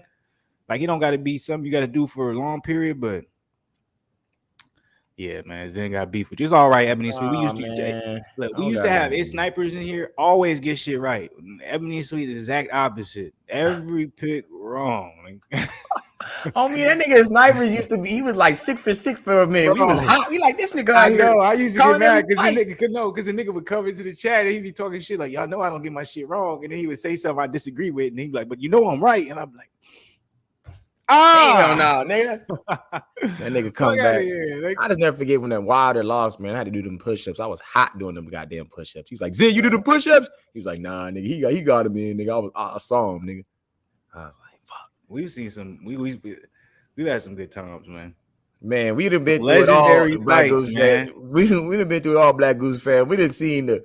I'm telling y'all, man. Y'all understand the Tony Harrison, Jamel Charlo fight got to be one of the best ever, bro. Bino has me rolling. Did we have we had the little webcam, or was it just off the? It was off my computer, laptop? Bro. It was just off the laptop, and then we had to fix it a certain way. And yeah, man, we had to get everybody in the picture. He was like, Dominique, what you doing out the picture? He was like, oh no. He's like, man, scoot your goddamn chair up. What you doing? I can't remember what was it. What that nigga what he asked, where I forgot what he said. Something about the couch.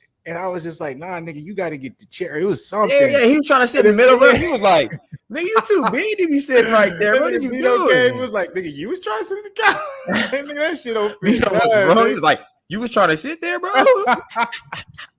Bro, that was good times, man. That's when niggas really I swear, bro. Yeah, man. But yeah, I just wanted to make that a point, Ebony, this week, because I'm trying to say it's not your fault. But that's how America wants to paint all our black males. They want to make the rappers look like they're just all this hardcore. They don't give a fuck about nothing else.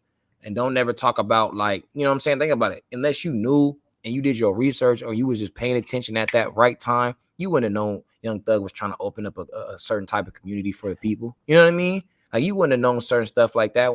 You wouldn't know how some of these people really are. You know what I'm saying? Like, they're going to just promote the bullshit.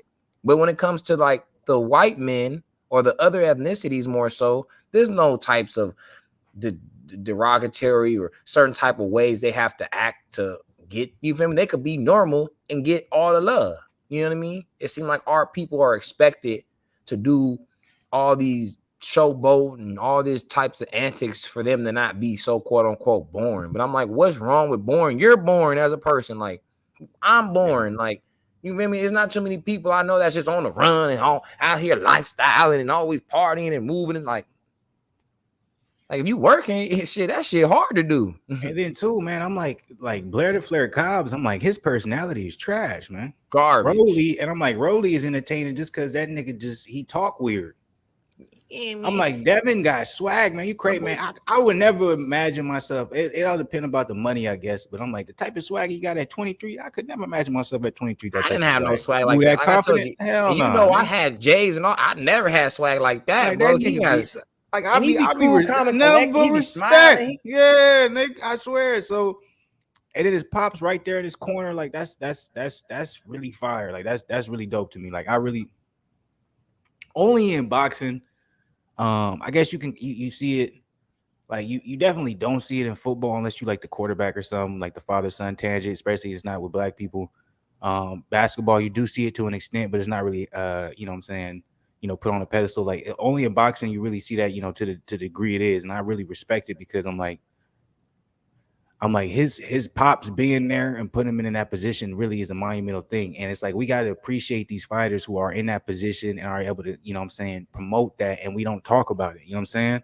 I'm like, Andrade is the same way. Andrade, his pops has been there the entirety of this time. His main trainer, main business guy. So salute to that. Floyd, another guy with his pops. Yeah, they had it, but you know what I'm saying? So LeVar, I got to shout out LeVar for basketball because I'm telling you, people hate that man. And it's crazy how much hate, bro. I'm telling you, it's still crazy how much hate he get. I'm thinking, like, how can you hate a father that promotes his kids like they're billionaires? Why do you hate that? Because he's a black father promoting his kids like he's billionaires. That's why. That's not supposed to be happening. That's not normal. You know what I'm saying? Crazy. So even outside of the race, Teofimo Lopez and his pops, number of respect.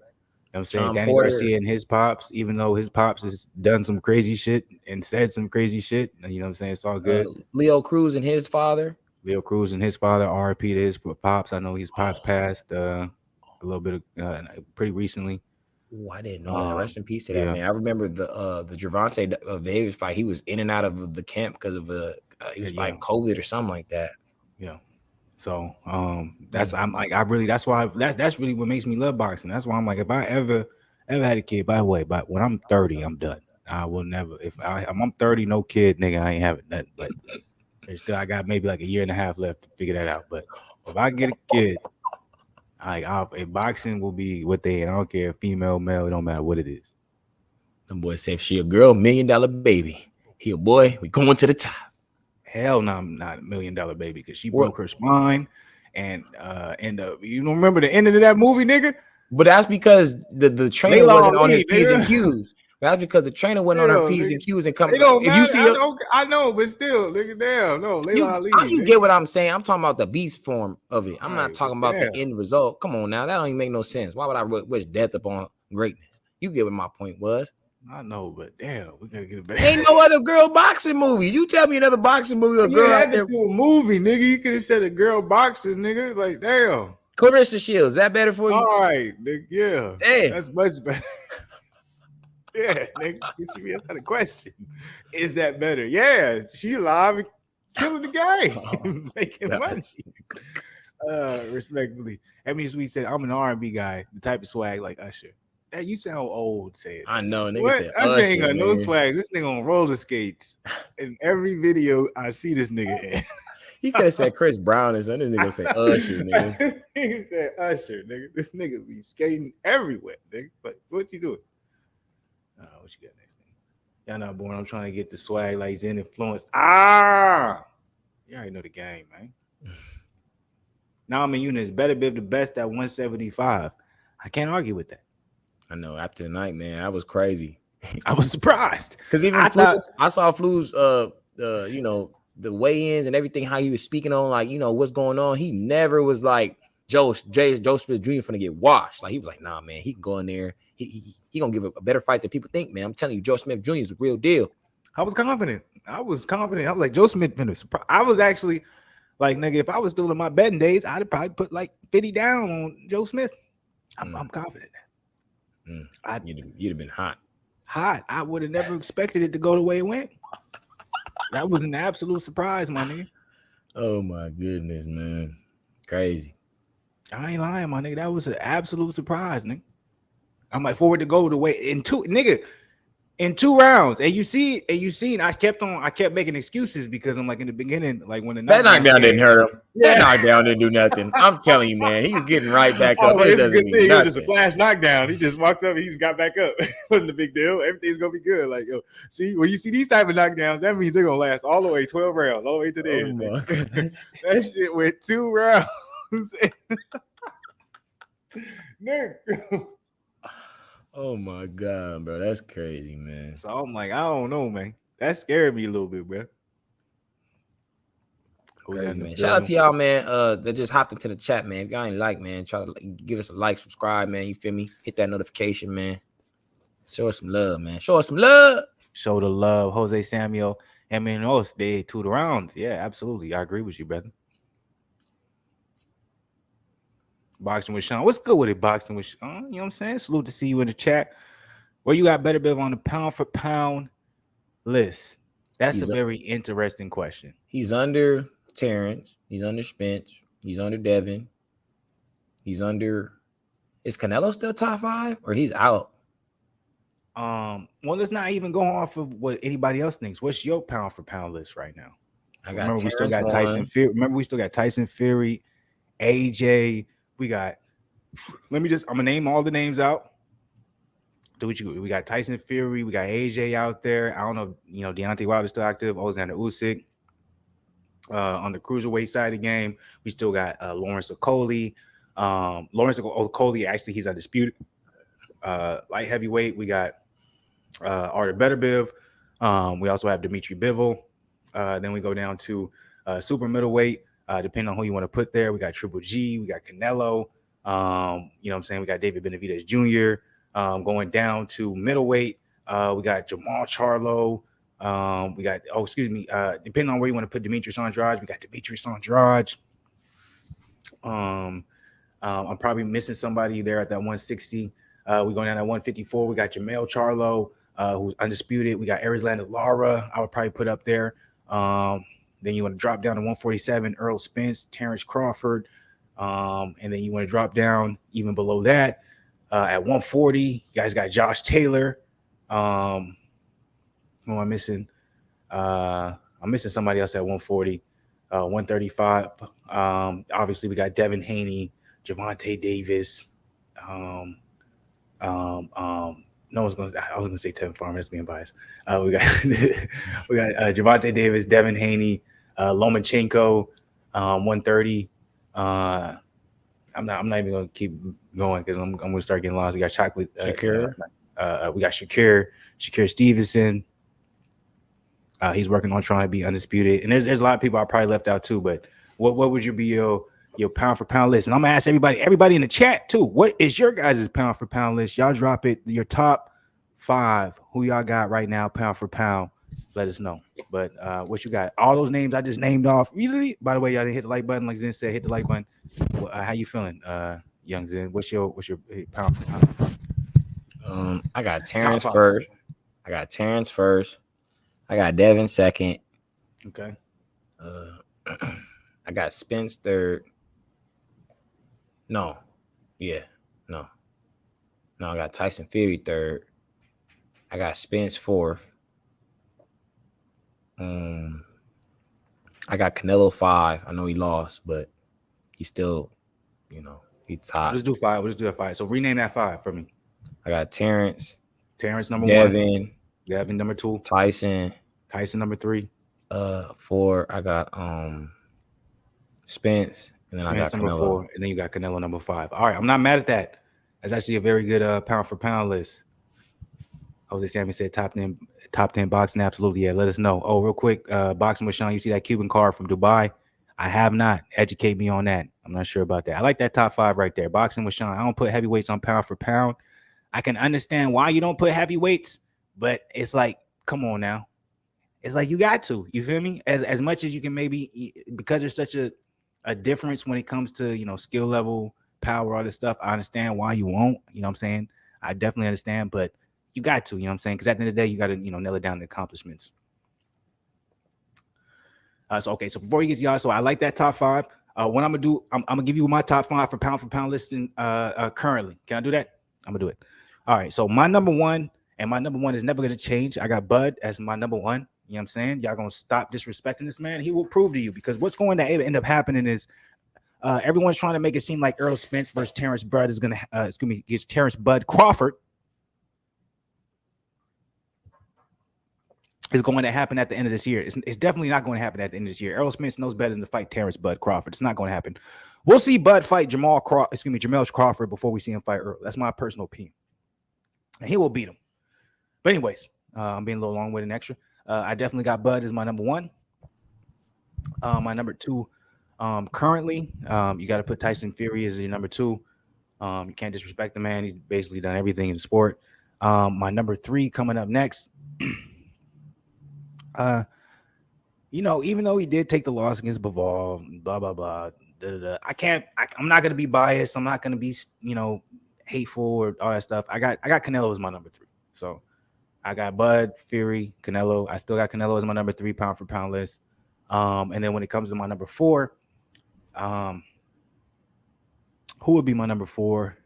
I'm interchanging between 2 fighters because I feel like both of them kind of deserve it. But at the end of the day, I think he did exactly what he needed to do to make it happen. So number 4 is definitely going to go to Devin Haney. So basically I got Bud, Fury, Canelo, Devin Haney. Then my number 5. My number 5 is going to be something that a lot of people aren't going to expect and a lot of people aren't going to be aware of. And they're going to say, why are you saying this? As much as I think Beterbiev is a beast, he's just now putting himself in a position where he's collecting the belts and he's doing what he's supposed to do. But my number 5 is actually going to go to Lawrence Okoli. I'm going to give it to Lawrence Okoli. I know people don't want to talk about the cruiserweight division, but he's undefeated. He's undisputed. So I'm not going to disrespect the undisputed. That's crazy. But if you want to be fair, it was between him and Josh Taylor. I wanted to give it to Josh Taylor, but a lot of people, including myself, thought he lost to Catterall.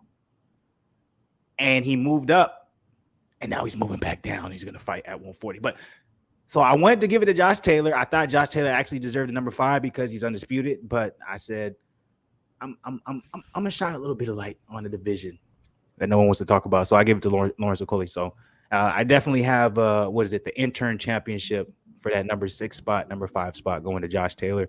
I just thought, a lot of people thought he lost to Catterall, including myself. So I'm gonna get a Lawrence Okoli.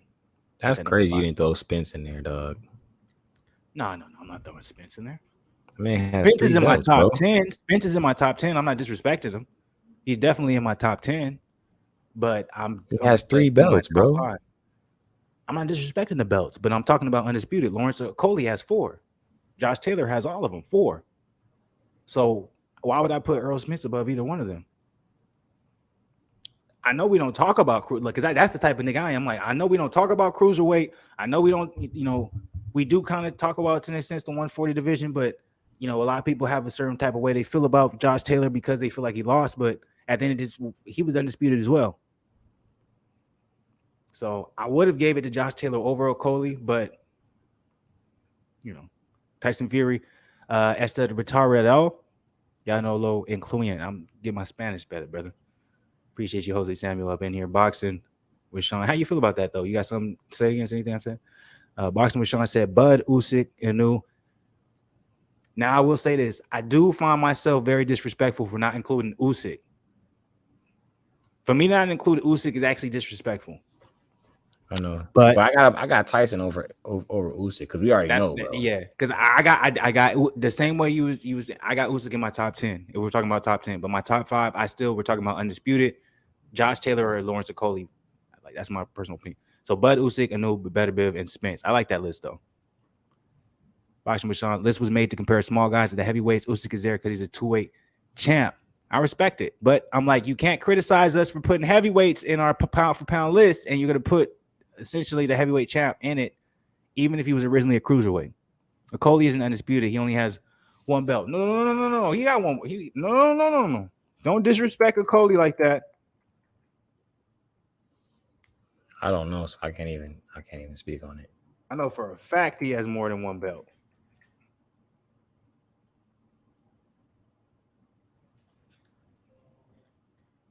Now, if I'm wrong, then I'm being definitely over the top. Oh, he only got the WBO? Wait, hold up. All right, I'll say this. I'll give this to Boxing with Sean. Boxing with Sean always on his shit, so. You got to throw Earl Spence in there, bro, if he only got that one belt, man. I could have swore Lawrence Okoli was undisputed.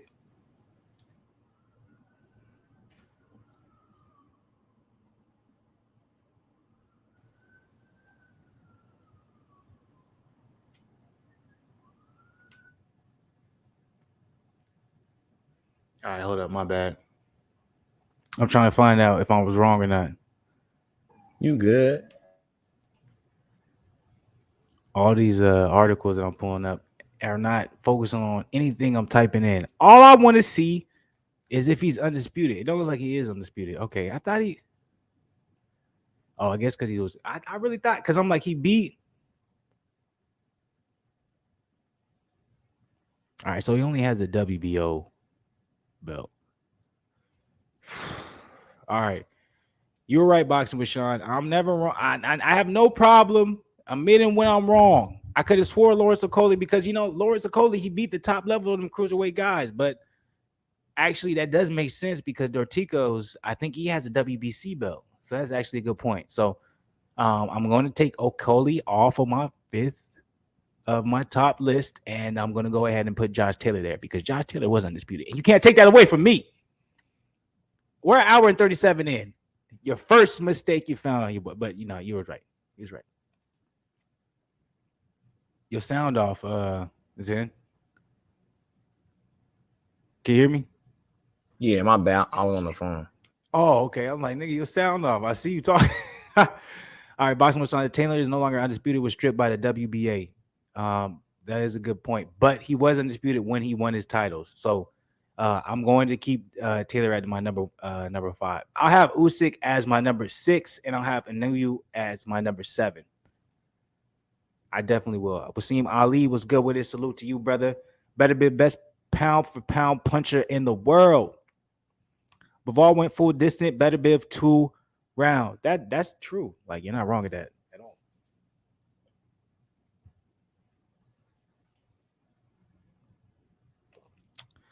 Usyk ran that heavyweight because of Beterbiev.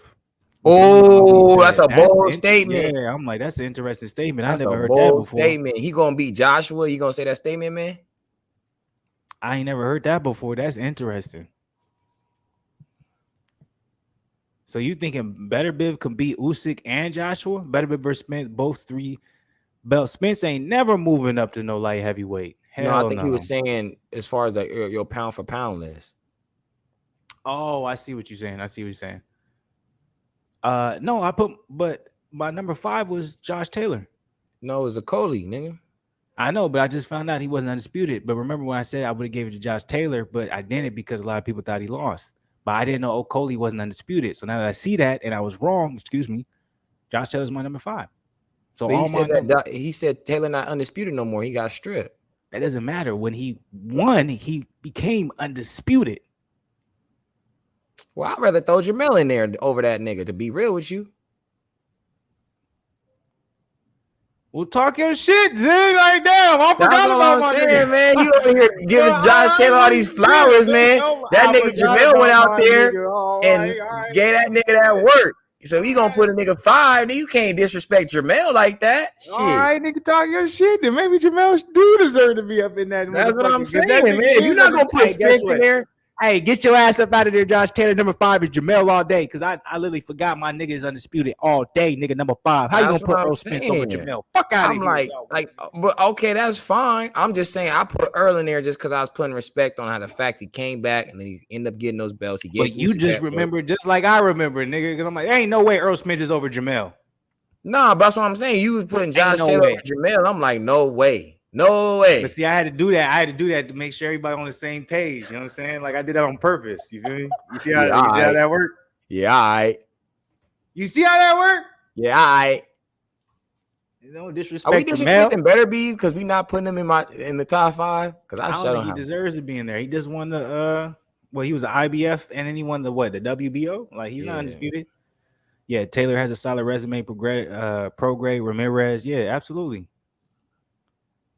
Has Charlo got a better resume than Taylor? I don't know, man. He beat Tony Harrison. Excuse me. Rosario.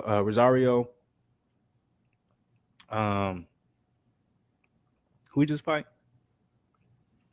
A little on the Fluence side of the game. Damn, I kind of forgot his name. Oh, I see this nigga's face in my head. Now I'm like, too, but I don't remember his name, man. Let me see, man. That's gonna make me mad. Damn. Hold on, I'll tell you right now. Yeah. Jamel got a solid resume. Is it better than Josh Taylor's? I think it's probably on the same par. Castano.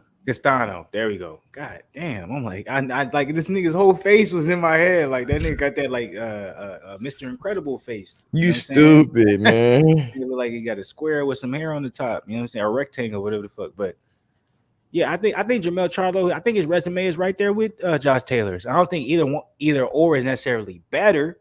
But I think they're par, they're on par. And I'm like, if you want to talk about, Josh Taylor, he was undisputed, and like Zen said, he got stripped.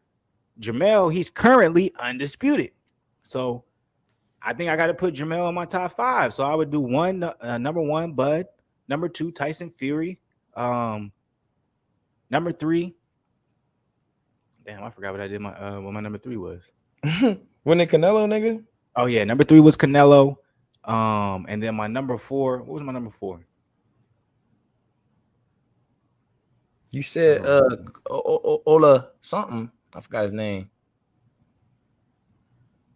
But my number 5 is gonna be Jamel now. Charlo. What was my number 4? Damn. I don't remember what my number 4 was. If y'all remember that, man, drop it below. But y'all can't disrespect Jamel. And then Taylor, but Taylor definitely is in the top 10. 1 loss, 1 draw. Taylor is unbeaten. I know Josh Taylor is unbeaten, but Jamel has won against, I'm like, his 1 loss is against Tony Harrison, which Tony Harrison arguably has had a better career than Prograis, which is probably Taylor's best win.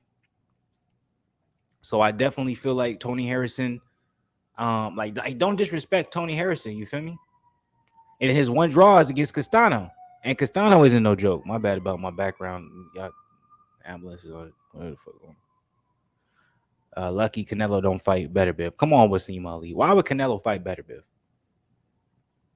Ain't no way. Oh, Haney. Thank you, Boxing with Sean. There we go. He told me. So my number 1 was Terrence Crawford. My number 2, Fury. Number 3, Canelo. Number 4, Haney. And then my number 5 is going to be Jamel Charlo. Appreciate that. Yeah. I think that's a beautiful top 5, man. I think that's what it is. I think that's how it should be.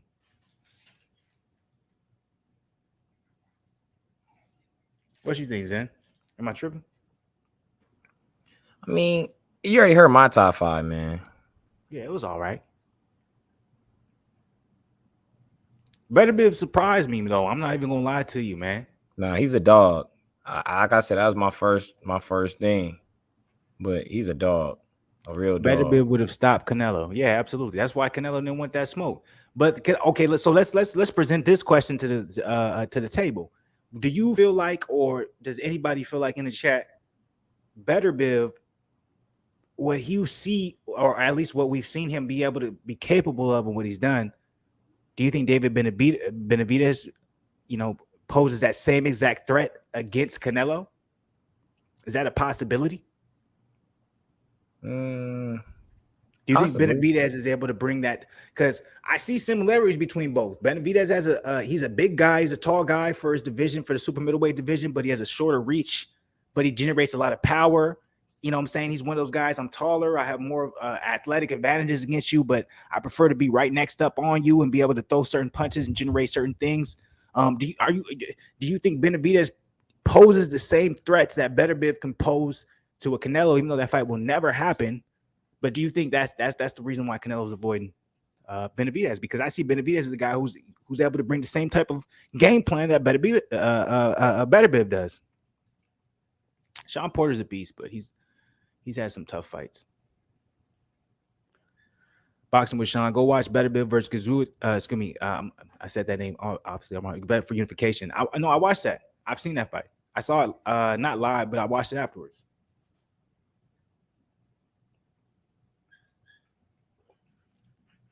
I've seen that.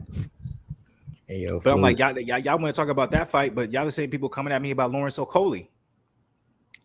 Even though I don't know nothing about him. Cruiserweight. Lawrence Okolie is a fucking dog. He's under Anthony Joshua. He's a fucking dog. I believe you. I don't know. You know what I'm saying? He got rid of Barry Robinson. That wasn't right.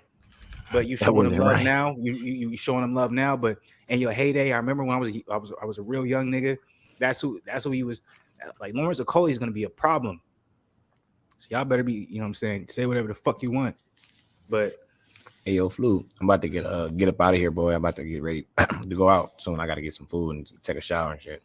Man, enjoy your night, man. I'm not gonna be up in here too much longer. We're gonna talk a little bit, but salute to you, man. We appreciate you, Zen, being up in here, man. Did you end up getting my email this week? Yes, I got the email. All right, cool.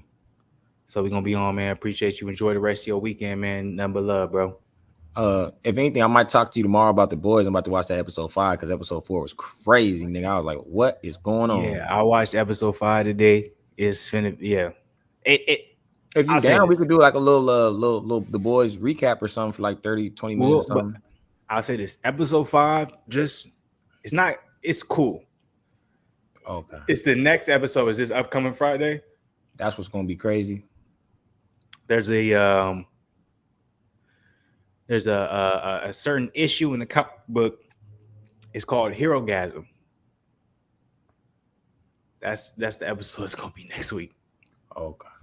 And when you want to talk about crazy, like, remember when I told you turn your head on, first joint? Supposedly it's supposed to be crazy, bro. So this particular episode, it was cool.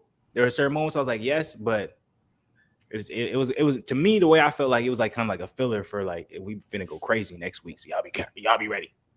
Bet.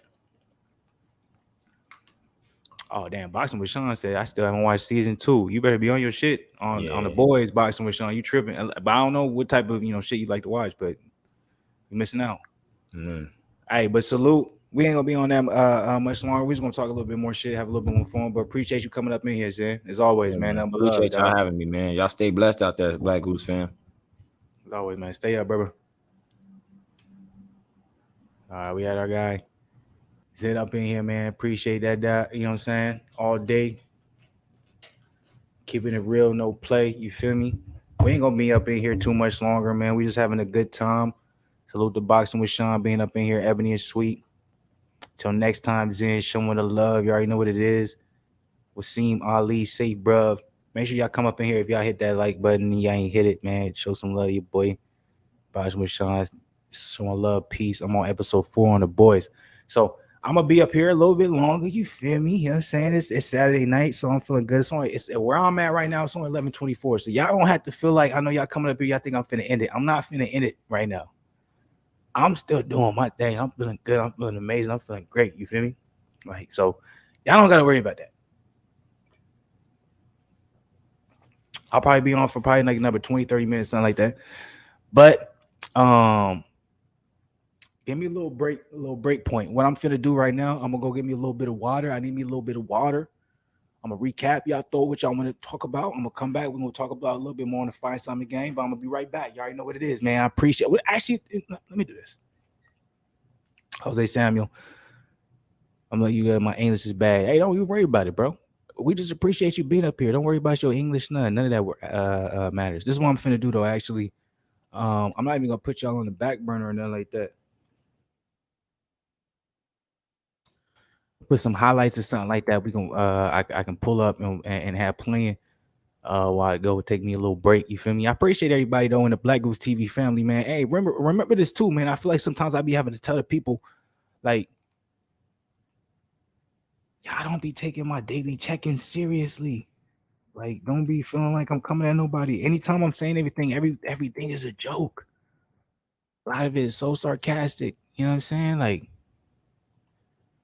people be going crazy, man. Making it seem like it's like real and shit. We just be having fun, man. We just be loosely, you know what I'm saying, doing what we do. You know what I'm saying? So salute to the people. I'm gonna be right back. I'm gonna get me a little water on the water side of the game.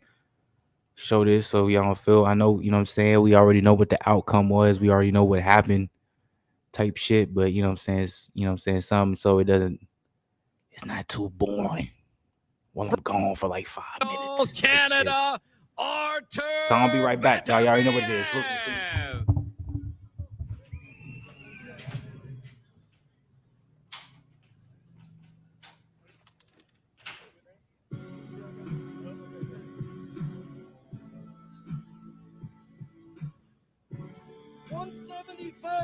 175 for Artur Beterbiev.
Smith Jr.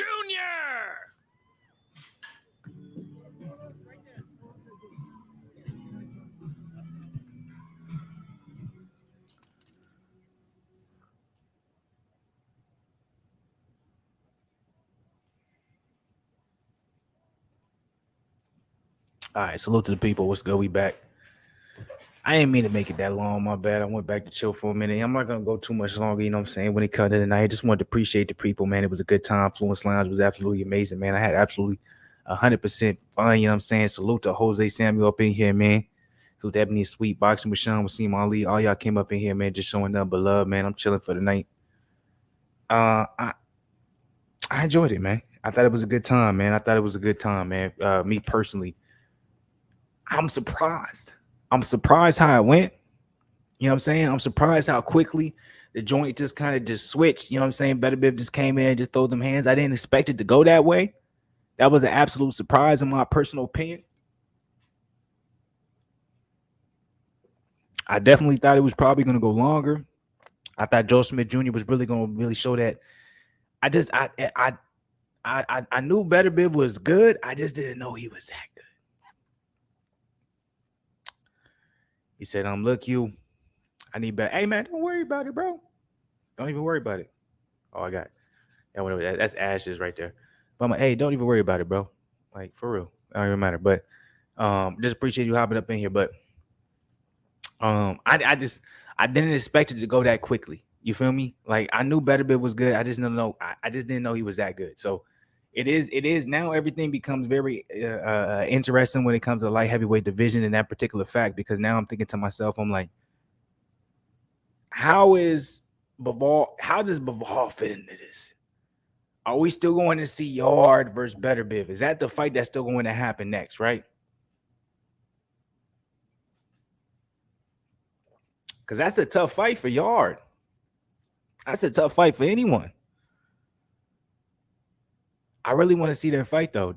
I really want to see Yard get that chance and be able to, you know what I'm saying, be able to have the opportunity, be able to take advantage and see if he can utilize or capitalize off of the opportunity at hand.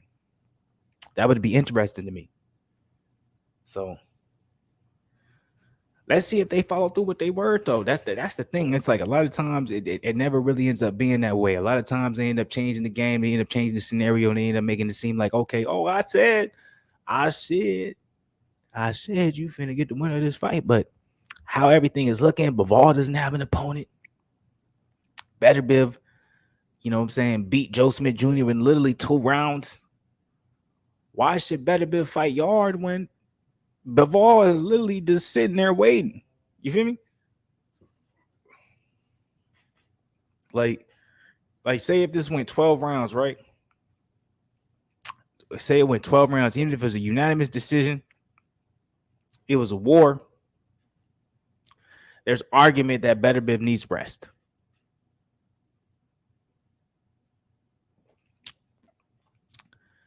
Bro got Joe Smith Jr. out there in 2 rounds. 2. He don't need no rest. He don't need no time. He's going to be right back in the gym, feeling good, feeling great. Let's do it. You know what I'm saying? Hey, no hate, nothing. You feel me? So if that's going to be the case, what is there any, what is stopping the possibility or the ability to make the fight of Bivol versus Beterbiev for undisputed?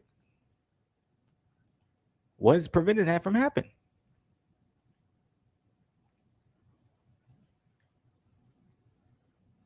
I'm like, there's no reason why we can't see that late November, December, or excuse me, late November or early December. Why can't we see Beterbiev versus Bivol? We still made a good watch party, even though it was over in 20 seconds. Absolutely, man. It was a short ass fight, and we still got over 2 hours of this motherfucker at this joint.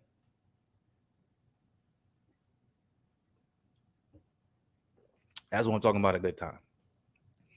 And I'm not ending my Saturday night because I'm like, nigga, Sunday, I'm like, it's only 11:33 where I'm at. These are my off days. Tomorrow, I got to wake up. You know what I'm saying? I got to go shopping. I got to get shit for the crib, all that good stuff. But tonight is Fluence's night. Also, too, I really don't got no shows to watch because I watched all my shows, man. I be loving it when there's points in my life where I just got all these different type of shows I can watch, and I can really just sit there and watch my shows and really enjoy it on my off days. Now, since, you know what I'm saying, I watched all my shows, there ain't really nothing there unless I need to really find something. I'm like, damn, I don't got no shows. So I can't really be lazy all day. I got to kind of do something just to fill up my time. It'd be some shit, man. I'll be struggling. October, Crawford versus Spence, and November, Beterbiev versus Bivol, man. That's it. Hey, if Jesus is real, that's gonna happen, Jose. If Jesus is real, that's finna happen. But at the same time, Um, I'm very skeptical of Crawford versus Spence happening. Like I really think, like I believe in Crawford versus Jamel Charlo is gonna happen at 154 before we see Crawford versus Spence. And Beterbiev versus Bivol, even though that should be the fight that should happen definitely in either the November or December time frame.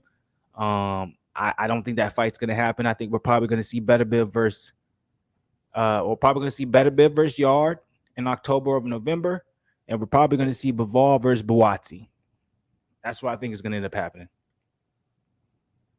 I mean, sweet. It's 9:26 where I live. The night is still young. Okay, it's early. Where you at? You in the West Coast, nigga.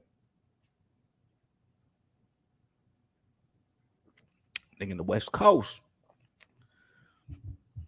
Nah, it's still young out here, man. It's Juneteenth.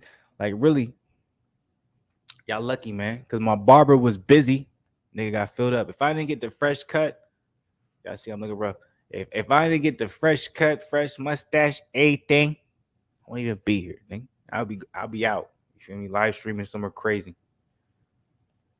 But I ain't fresh, so I'm chilling. Yes, sir. Vegas. Okay, you in Vegas. I know it's hot than a motherfucker in Vegas. I know that for a fact. Jose Samuel said, "Am I crunchy now? It's 22:35." Look, that's that military time. I bet that means if I'm 11:30 over here, that's probably like what, like three in the morning over there or something like that. You probably in different. Salute, man. Salute to everybody out here, man. Having a good time. I'm chilling, man, for the most part. Okay, all right. I'm not gonna keep this much longer. You feel me? It was a good time. Hey, I do want to say this too, y'all, man. Y'all look out, man. I'm finna be dropping some music for y'all. I'm gonna be dropping some music for y'all. But what y'all finna do for the rest of y'all night, man? How you gonna finna end up chilling? You know what I'm saying, for the weekend? I don't know what type of work schedule y'all type of on. I know I got tomorrow off, so if y'all the type where, you know what I'm saying, you work during the week and you off during the weekend, let me know, man. What you got planned, man? How you gonna enjoy the rest of your weekend? You know what I'm saying? How you gonna be chilling? How you gonna stay relaxed? How you gonna stay, you know what I'm saying, blessed and never stressed? You feel me? Yeah, and also too, any recommendations? Any recommendations when it comes to shows to watch or movies to watch? Cause I'm trying to enjoy my Sunday tomorrow. Like I'm gonna go out, you know, get the shopping on. You know what I'm saying? I gotta get some shit, you know, for the store, for the food side of the game. Cause y'all be careful, man. They predicting shortages. They predicting shortages out here, man. They predicting all type of things, man. So I don't know why I'm even talking about that. Ebony Sweet said we might have to watch UFC still some real fights come back. Nah, we need I'm waiting on a really, really good pay-per-view, honestly. A really good pay-per-view at the right time. For real, for real. Jose Samuel said my favorite fighters right now: Crawford, Morrell, Shakira, Javante, Taylor, and Charlo. That's a beautiful list. That's a beautiful list, man. I love that. I love that. For me, I have a real weird list, nigga. I like Haney. I like Tevin Farmer still, even though he ain't fighting years. Jamel all day. That's my guy. You feel me? Joe Joyce, I think he's solid. Lawrence Okoli is a dog. Um, I'm gonna keep it at that. But salute to the people, man. Y'all got. Hey, man, I appreciate everybody who's been up in here. So what we finna do, man? If y'all made it to the end, or y'all made it to this, at least to this point, I appreciate y'all. I'm gonna go all the way to the beginning. I'm gonna salute to everybody who came up in here, for real, for real. So let's get in. Salute to Zen. Salute to Ebony and Sweet as always. Salute to Lost One showing some love. You know what I'm saying? Salute to Lost One coming up in here for a little bit, man. The OG of the channel as always. You know what I'm saying? That's for real, for real. Salute to the last one to the end. Salute to you, brother. I appreciate you. Nothing but respect. You already know what the game is. Salute, salute. Naaman, your niece, your Nas. Hopefully I said that right, man. Salute to you. Appreciate you, brother. You know what I'm saying? Nothing but love, respect, blessings. Jose Samuel, man, salute to you. Boxing with Sean, man. You've been rocking with us for a minute, man. Been seeing you, man. Salute to you, dog. Keep grinding. Another beloved, Wasim Ali, man. Salute to you, man.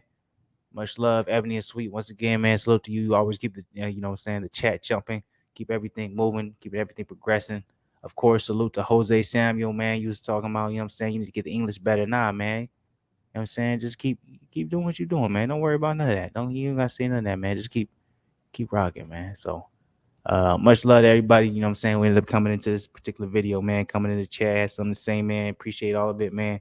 Uh, uh, uh, much love, man. As always, man. If y'all came up in here now, later, whatever the case may be, hit that like button. If you didn't hit the like button, subscribe to the channel, be part of the Black Goose family notification game. As always, you know what I'm saying? Comment on this joint. We appreciate you as always, man. We here. The joy is, you know what I'm saying? The goal is to come back tomorrow, for real. Jose Sammy said, "What day to direct to see you?" Hey, man. Hey, if you want to know about that, subscribe to the channel, like the video, notification gang, and you'll know, because I can't really tell you, man. We pop up, but most likely it's every day, man. Maybe there's a couple of days you won't see nothing, but if you want live streams for show, you know what I'm saying? Fluence Lounges is always Saturday.